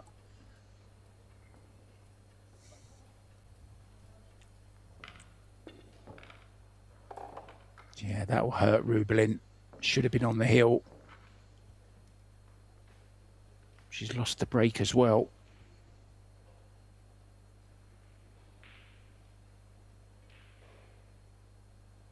Yeah, just composing herself there.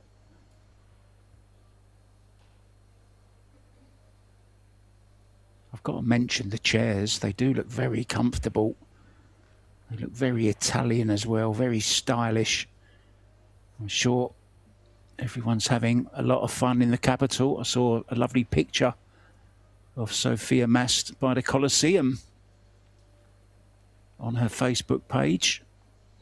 Really is great, isn't it, for these players to travel to all these amazing destinations. Oh, yeah. Rome is definitely one great destination.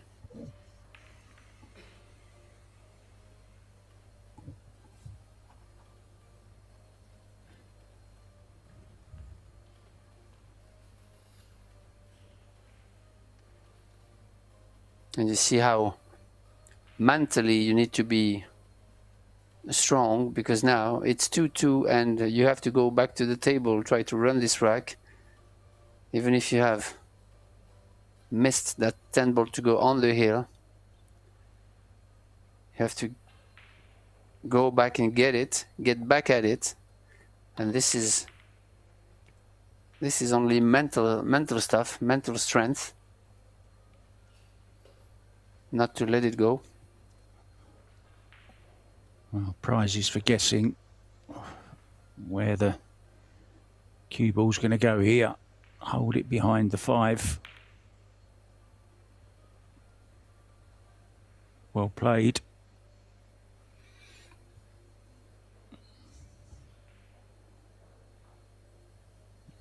And so from getting control of the set and being on the hill, now you find yourself 2-2 and glued behind the ball, and with probably your opponent getting the next opportunity. So this is what pool is all about.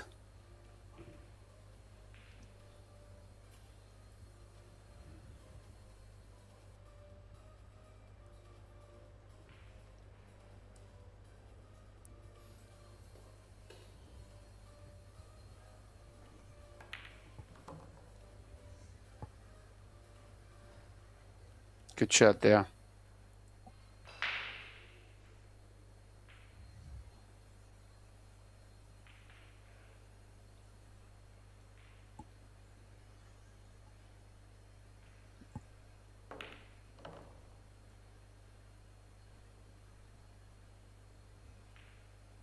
Anywhere but straight.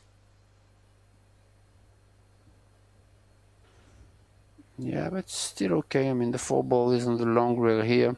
Even if she's straight, she can take it short side, and the problem is more the 5-9.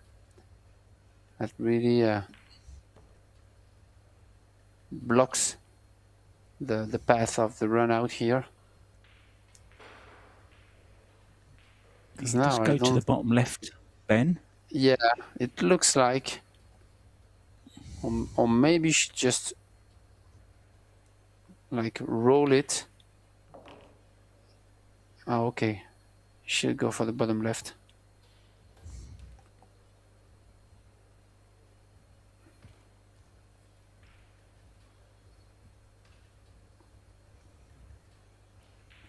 It's tough to take the 6 ball on the side, Mark. Considering the position of the 7, I don't know which.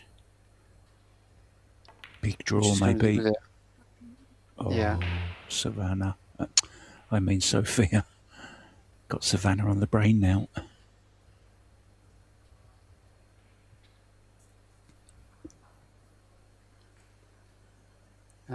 She did got shaping on that 6 ball, but yeah, considering the position of the 7, the 6-7 is tough.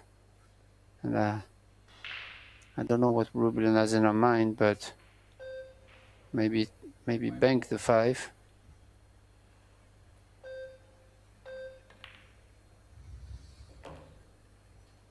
Good shot.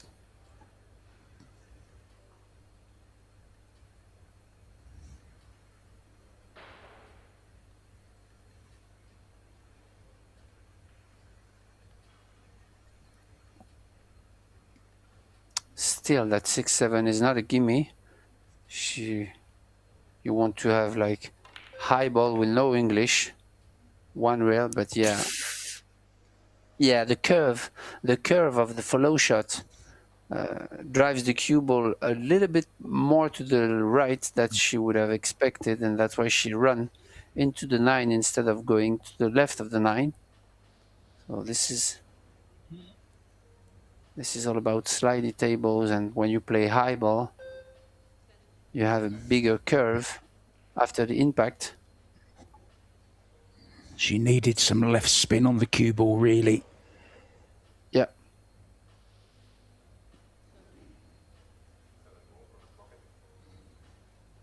Oh, this could be a huge moment. This is huge, yeah, Ben, this shot now. Yeah. But it looks like she has the cut. Yes, she had it, but missed it.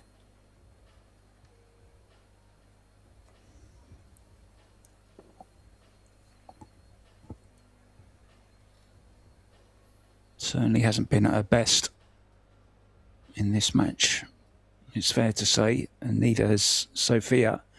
They've kind of been good in patches.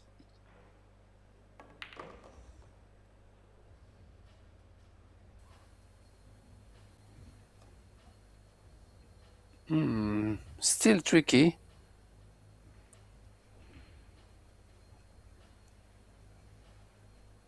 Yeah, got to draw past the side.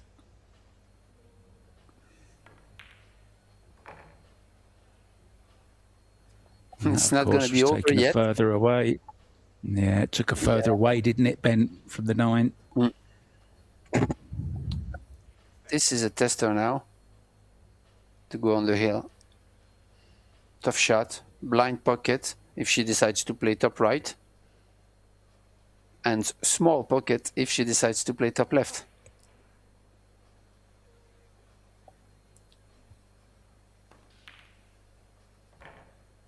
Oh, great shot. What a shot.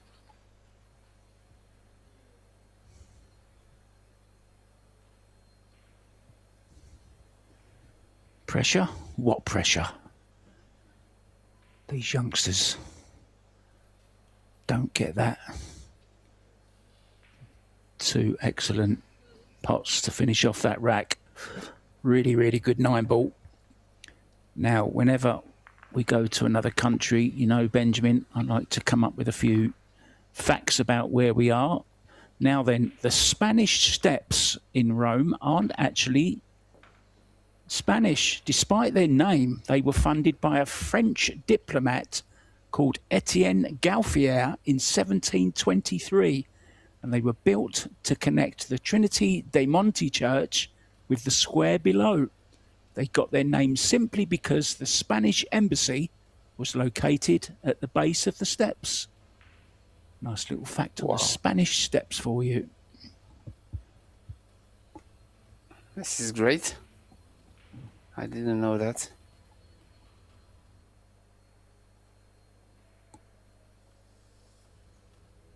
This isn't just entertainment, Benjamin. It's education as well. Exactly, yeah. You can tell your teachers if you should be at school. Well, I was learning, miss. I was learning. Good break again. Ball down. And a shot on the 1. Think the 2 passes the 3 as well. It's a good chance, Benjamin. Yeah, definitely. And also the 1 ball, you can play the zigzag long after the side pocket and get the line of the 2. So the shot is on. It's not easy, but it's on.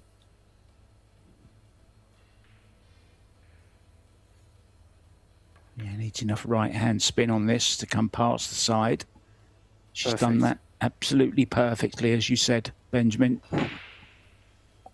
Couldn't be better. Does it go, though? It certainly hasn't got a full pocket.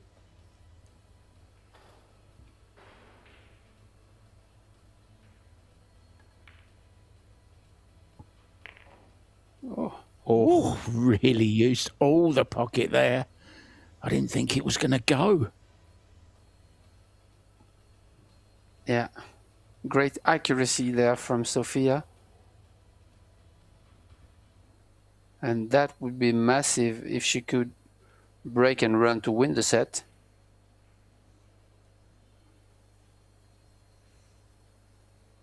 Well, we've only seen it done once. And that was earlier on when Han Yu did it against Kelly Fisher.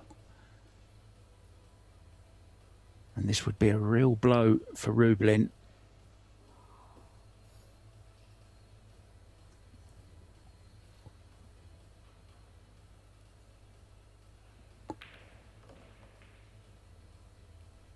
And don't forget, guys, in the deciding set, if we get to 3-3, like we did in the last set, there won't be a game to decide it. There will be a 10-ball shootout, and I haven't actually seen one yet.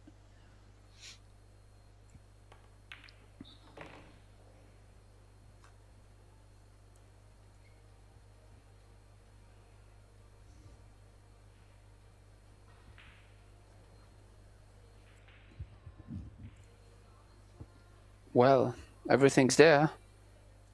Last 3 balls to tie up the match, 1 set apiece, and solid play here from Sofia. I kind of don't like what she just did on the 8 because she had a funny angle here. She will have to force the 9, but she should be okay.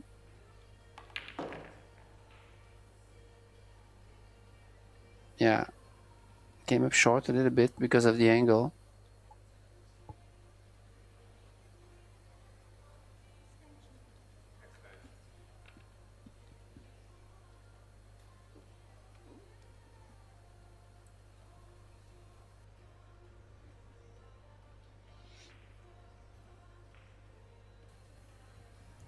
Wow, this is a stretch. Look at the amount of overhang from the bridge hand to the cue ball. These players these days just don't practice with the bridge, and I find that very frustrating. Oh, wow.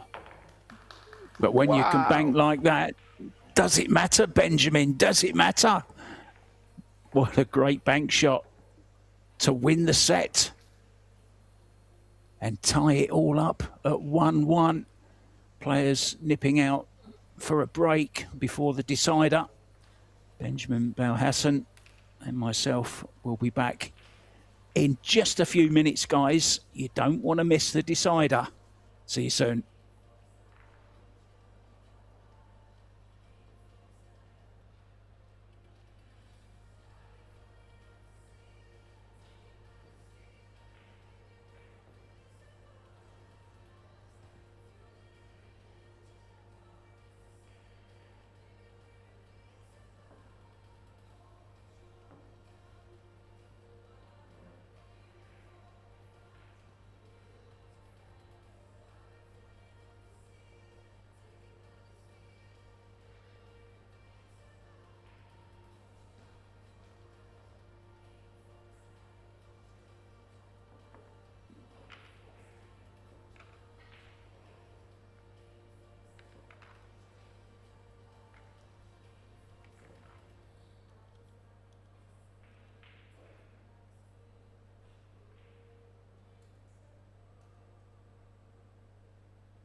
Welcome back, guys, to the Waldorf Astoria Cavalieri here in beautiful Rome.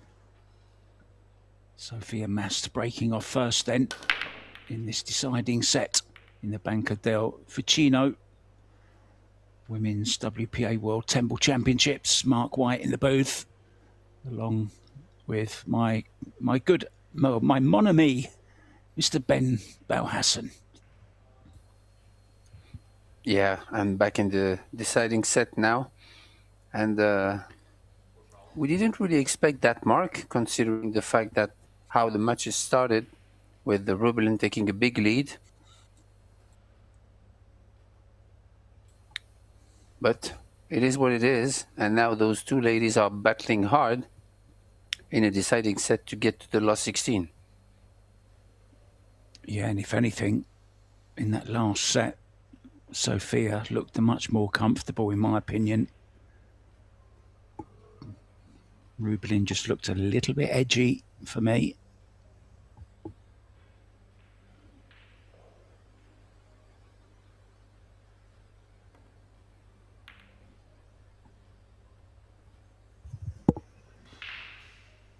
Oh, this is going to slide past the 8 as well. What a shot.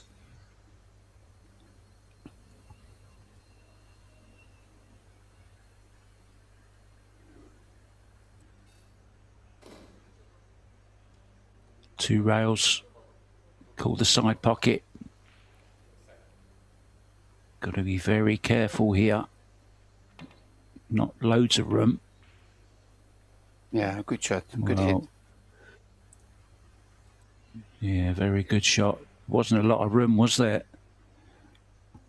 Yeah, but sometimes when on this type of shots, actually the balls that are close to your target help you to calibrate and to see which path, you know, such as landmarks, I would say.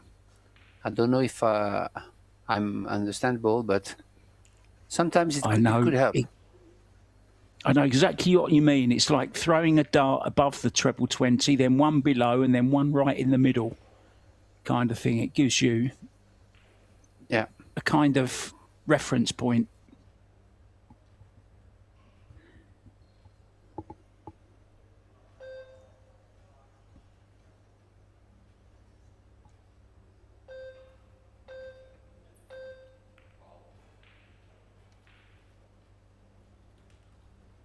Wow. Tying up the 3-6 may be a combo, though. Plus, leave yourself an angle on the 2 to go into it if you want to. Yeah.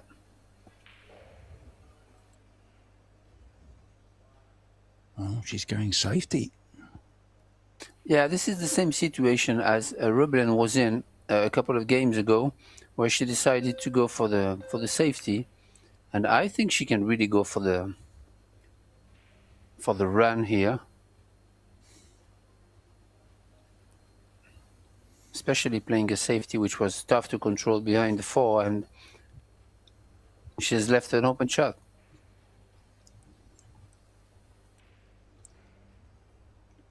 Yeah, I think she could have made the 1, Ben, left herself an angle on the 2 in the side to at least run into it.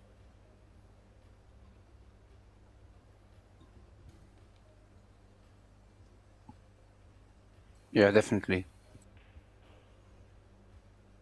Okay, she hasn't played a great positional shot there. So just the safety again, I would imagine.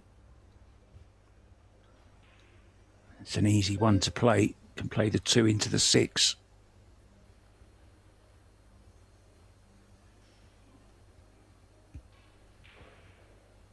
Well, this could be on. Don't think I don't think she needs to jump you. I think she just needs to stop the 2 ball behind the 3, avoiding to send it into the 5. But she should be okay with this safety. You really need a clear, good control of the cue ball. There, good stop shot. Oh, it went in. Okay, I didn't see it. Yeah, I thought it went.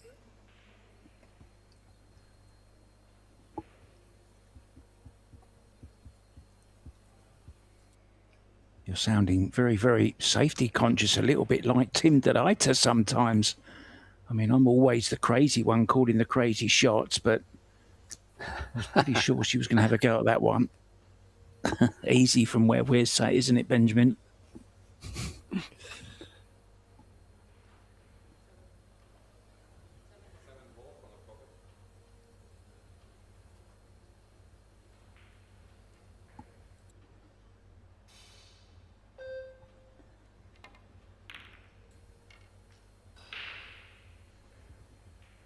Well, she went all in for the combination here to try to win this rack, because it was a really tough situation. No really obvious safeties, so she took the combination all in. Why not?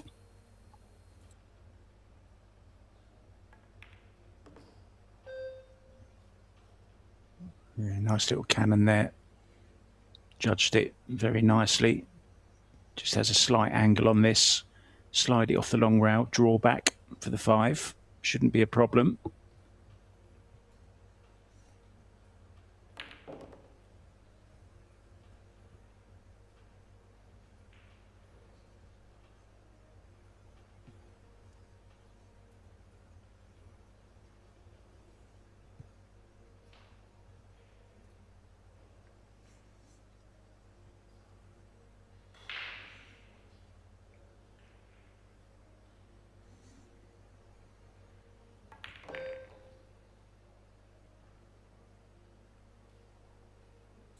Nicely controlled this little draw to get a nice angle on the 6.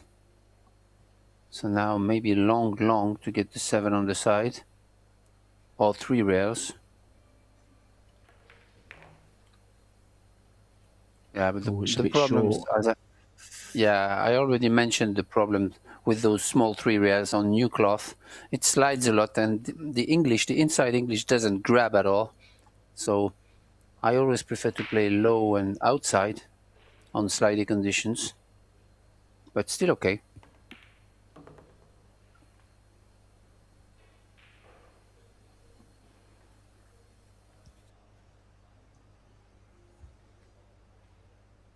Certainly looking the more confident of the 2 at the moment. Rublin just having a bit of a wobble.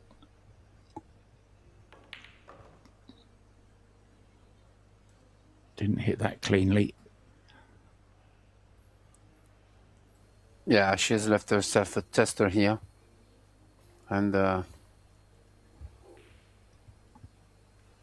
it's a long straight in shot, and she has to draw back to the 10.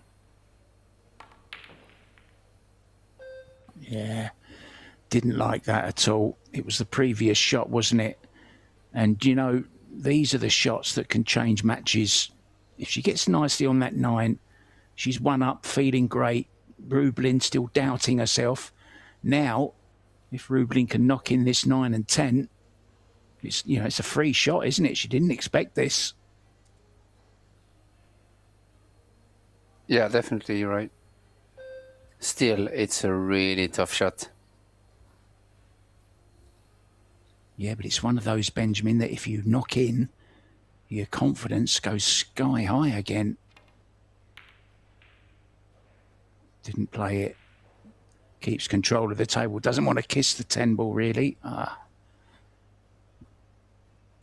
Yeah, but as you mentioned, she's not feeling great at the moment, Rublin. So she didn't feel like she'll have to take this really tough shot. And that's a good decision. This is mental clarity.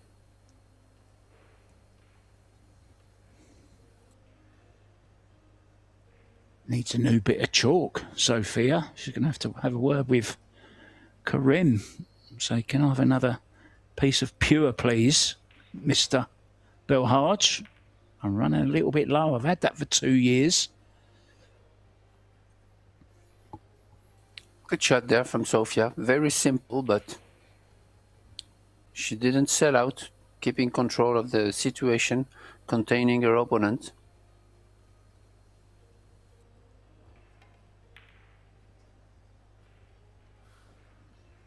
That Could be a lucky piece of chalk. It might be the bit of chalk that she won the World Juniors with. You never know. Players are superstitious. She's certainly worn it down a lot.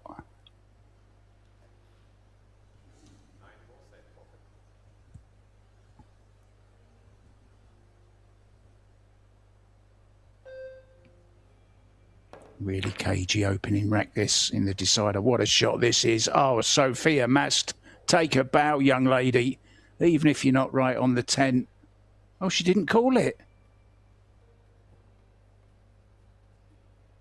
Wow. Oh, wow. Oh. I'm confused. Oh.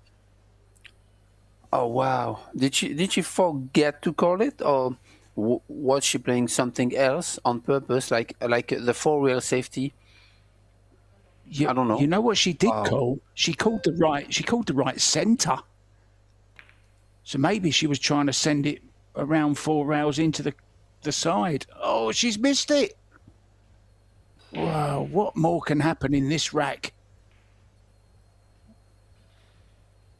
Oh, she's really not happy about that.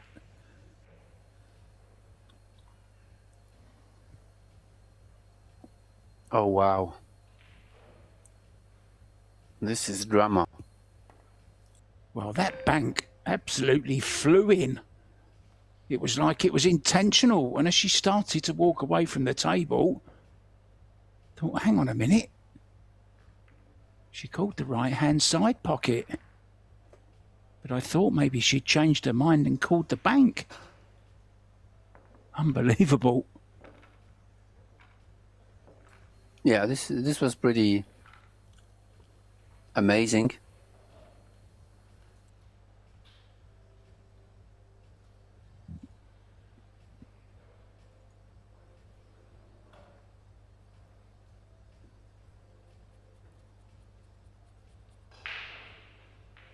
No, there's no more results to bring you. But Amber Chen has pulled a set back against Jasmine Ocean. 1 set all there, but Jasmine is on the hill 3-1 in that one. Margaret Fefilova a set up, but 3-1 down in the second set to Chao Che-Yu. Pia Filler. Well, I'll tell you what, I tipped this young lady as well to do some damage. Shi Tiangxi was a set down. She's come back to 1 set all and 3-1 up in the decider. The young Chinese lady up against Pia Filler. Watch out for her as a dark horse to come through as well. She's been playing some really, really good stuff. She beat Wan Ling Wang. And then she beat Rachel Mfoy.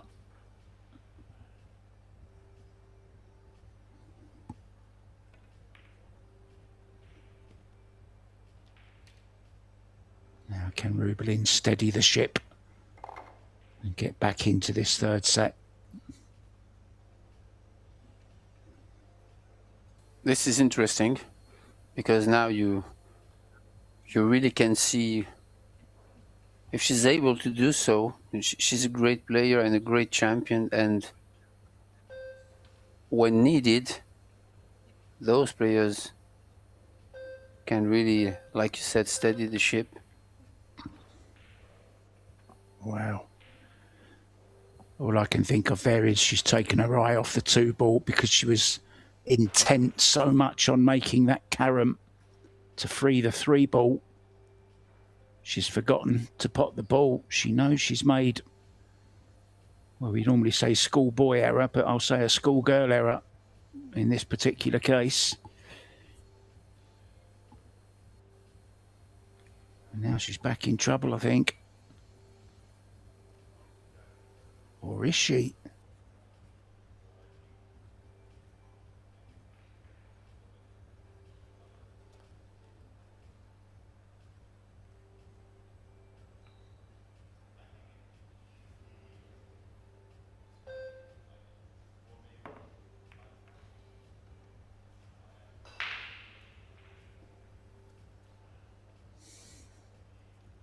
Rubelin a little bit rattled.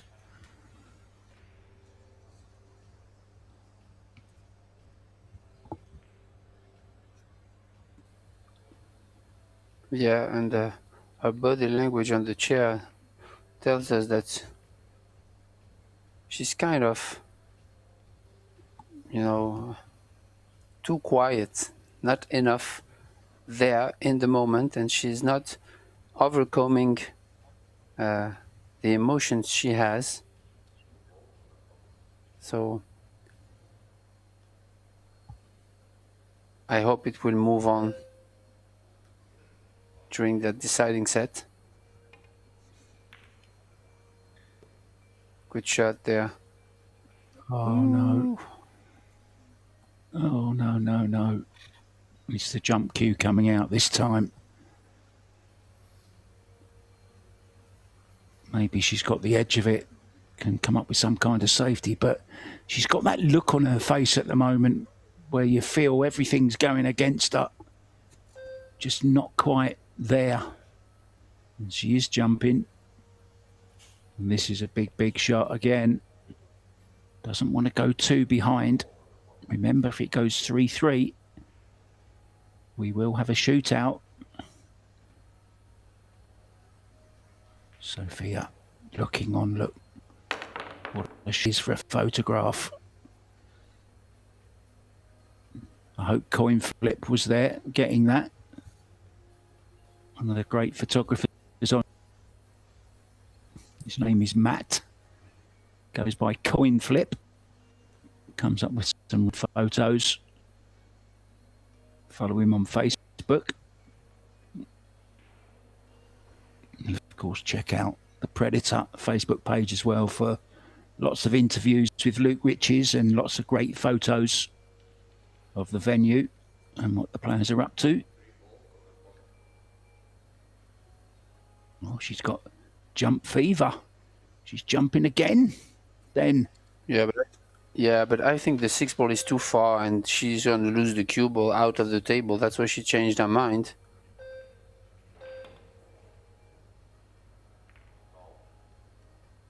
That's foul. Shot.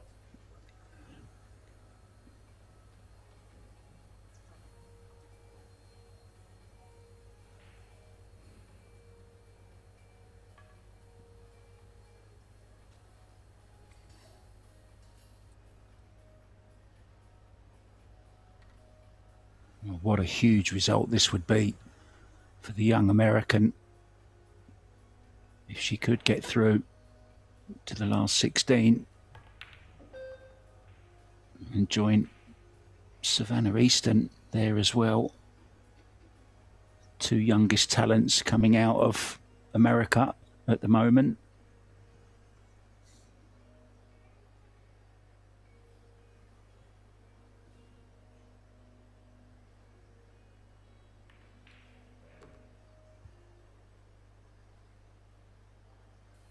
Yeah, but it looks like she just stayed calm. Just as the beginning of the first set when she was trailing 3-0. She stayed calm, always the same attitude.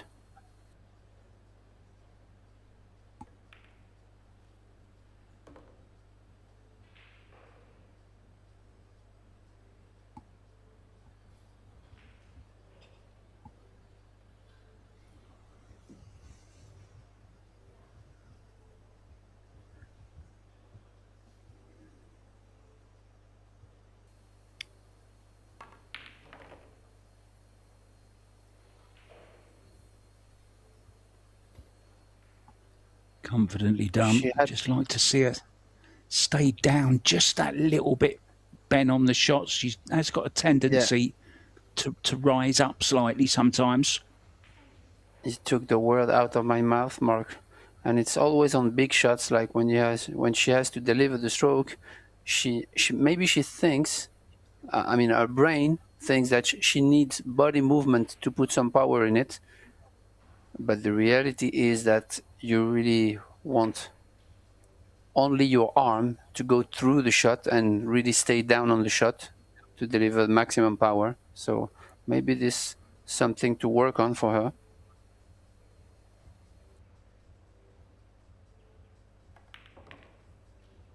Yeah, those power shots, that's where it's imperative, isn't it, that you keep still.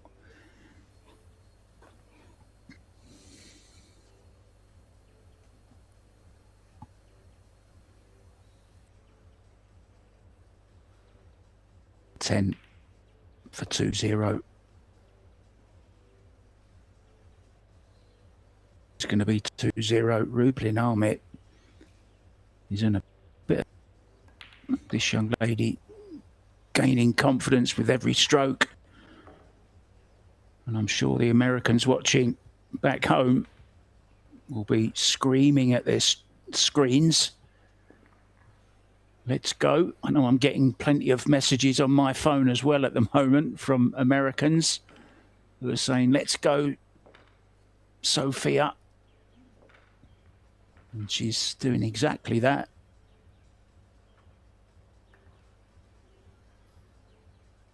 Yeah, she did the job.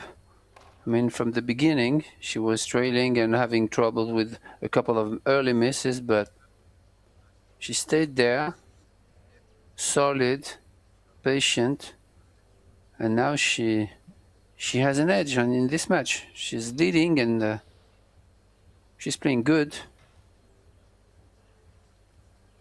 Just saw something interesting that Rublin done. She took the bridge off of her break cue and put it on her jump cue, even though she knew she wasn't breaking. I just wondered, is it a superstitious thing or something? Ball down, Benjamin. Yeah. Always the cut break is working, so why change?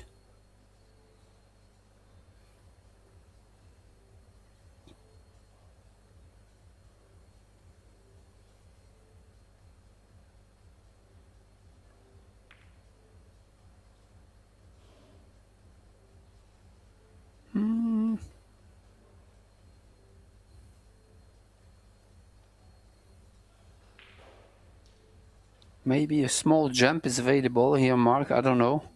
She didn't even look at it, so that might not be in.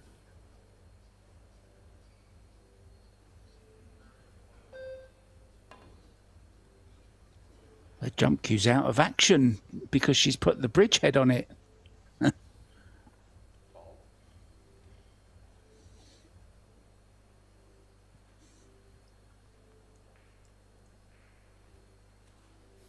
Tricky layout though for Sofia here. A lot of balls close to each other. But the 5 ball does pass the 8, I believe, so it would be 5, 6, and 7 stop shots. So she should be okay. The thing is to get straight on the 5 from the 4. That's a big step.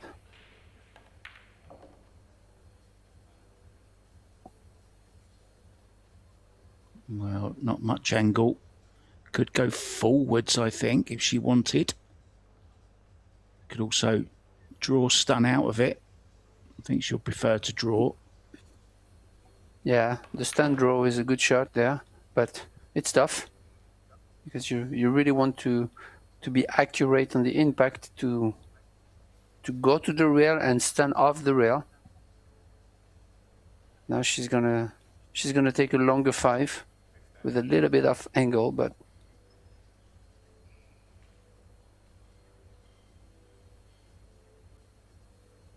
maybe try to get position for the 6 on the side or directly run into the 6.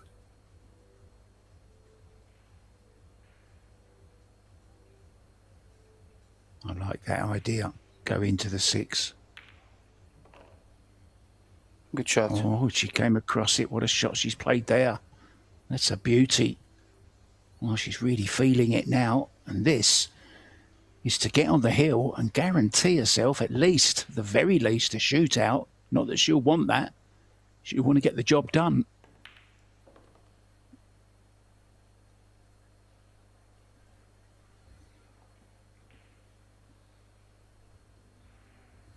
I'm impressed with the grit and the grind from the youngster. I really am.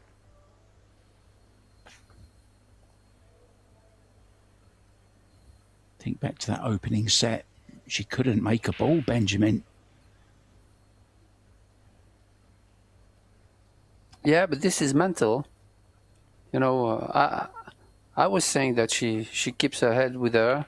She stayed calm, which is one of the most important thing in any sport.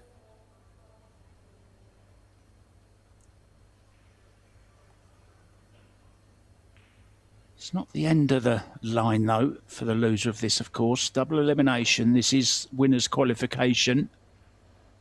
This straightforward 10. He's going to put her on the hill at 3-0. What a performance this is from the pink dagger. She's not only putting the knife in, she's twisting it as well. Now, Pia Filler was up against the young Chinese 8-ball, the hay-ball sensation, Shi Tiangxi, who wins a lot of those events. And it's the Chinese young lady which has beaten Pia Filler by 2-1. So Pia now will go on the one loss side.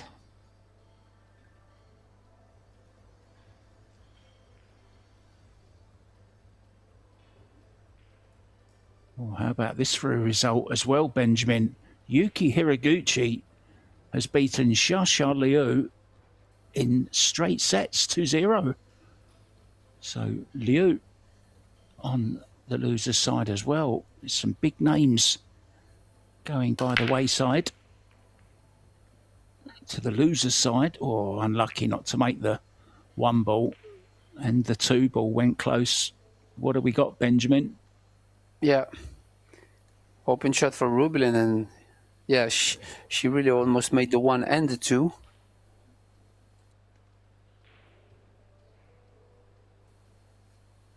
But Rubelin doesn't have the right angle on the 1.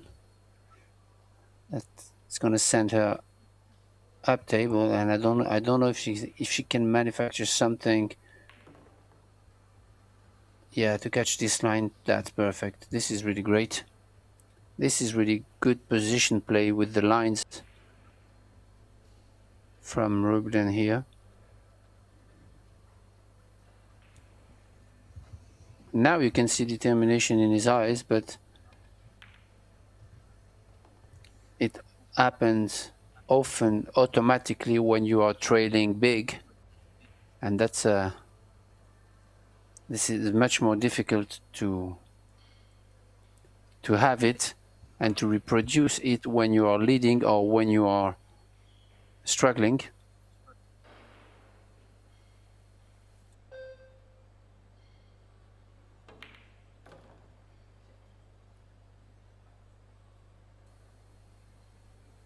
Now that her opponent is on the hill, she must do something, and we're probably going to see Rubelin coming back on the scoreline. That happens all the time. Yeah, of course. With rotation, though, you get closer to the end, the pressure builds, especially with your opponent on the hill. You know you cannot afford to miss, and the fewer balls you leave on the table, the easier it is for your opponent to finish off the rack.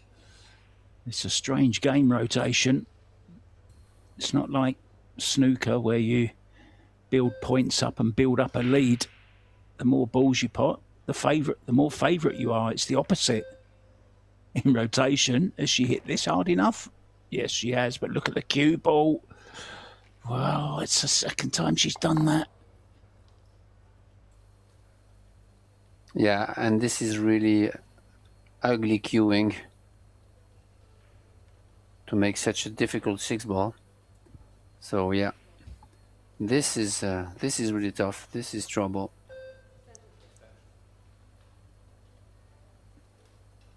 Well, you've got to go for it, haven't you?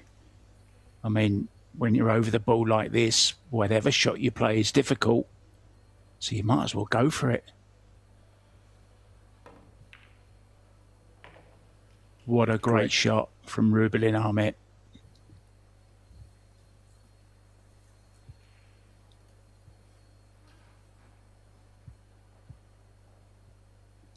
She showed her heart experience. Here. Yeah, exactly, Benjamin. Shows the grind and the determination from the World Championship.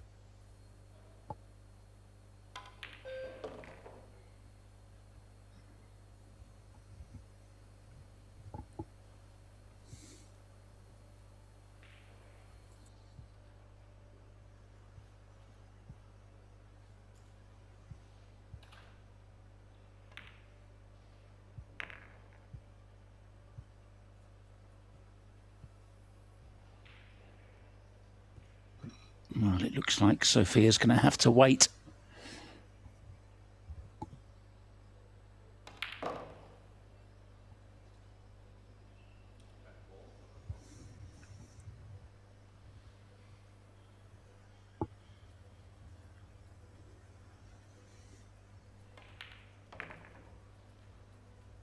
Yeah, nicely done. She's not going to give away this match that easy. She led the first set 3-0. Ended up winning it heel. Was kind of outplayed in the second set. And up till now, she's been outplayed in this deciding set as well. Sophia gaining confidence with every shot. And that terrific 6-ball from Rubelin there. Really was a fabulous shot to keep the run out going. A referee getting those balls as tight as he can. Big break coming up for Rubelin, this one.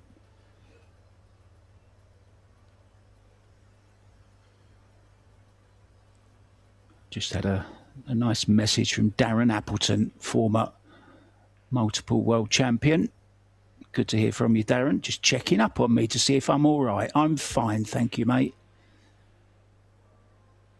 It's actually my dad's birthday, or would have been my dad's birthday today. So, yeah, always tough. But I'm doing what I told him I always would be doing, and that's doing what I love, commentating on the game I love, and I wouldn't want to be anywhere else. Ball in. Benjamin shot on the 2. Difficult to get to the 3. Yeah, tough one though. But good break, solid hit. And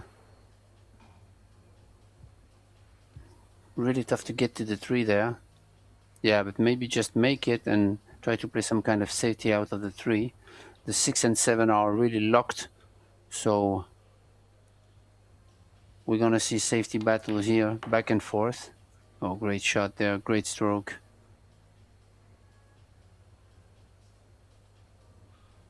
You can send the 3 away here, drawing behind the 5 or the 9. Send the 3 twice across behind the 10.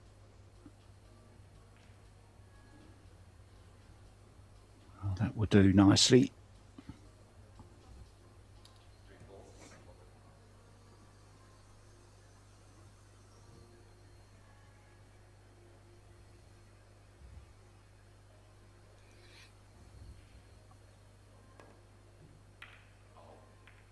Oh wow, she didn't touch it, and she opened up the 6-7.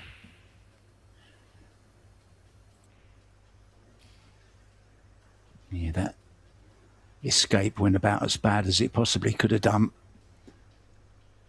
5 available now. It's still a little bit tricky to get on. You've got to be pretty accurate with your cue ball. But she does have ball in hand to get where she wants on the 4.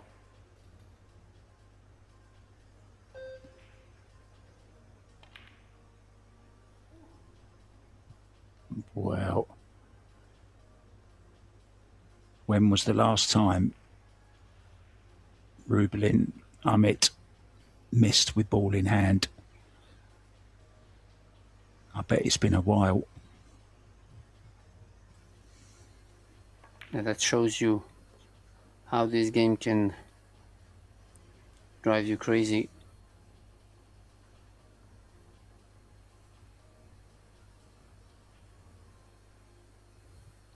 Do you know, her mind was probably on the 4 and getting to the 5. I know players think sometimes 3 shots ahead or something like that anyway. But concentration should have been on the 3.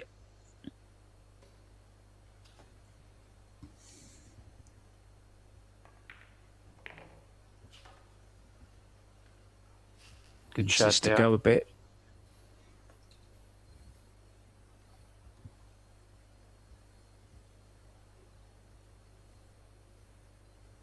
Yeah, good angle. She's like a drill, isn't it? 6 to the 7, 7 back across for the 8. Back in the middle of the table kind of position. Yeah, this is good. You just have to make the ball because the angle you have is big, but it's an automatic position for the 8. So make the ball. Good shot.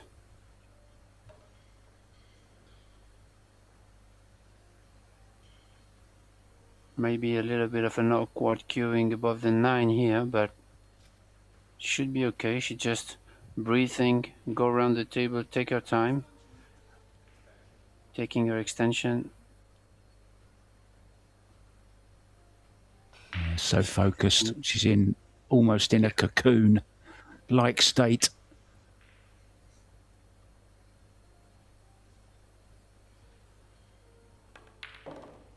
Yeah, and she didn't make the mistakes she made on difficult shots at times in this match to rush it. She just took her time, breathed deeply, took her extension, and made the ball. So that's a good stuff from Sofia. Yeah, 2 balls away from a place in the last 16 of the Banca del Fucino World WPA Women's 10-ball Championships. This 10-ball to beat a 2-time winner of this event, Rubalin Aramith.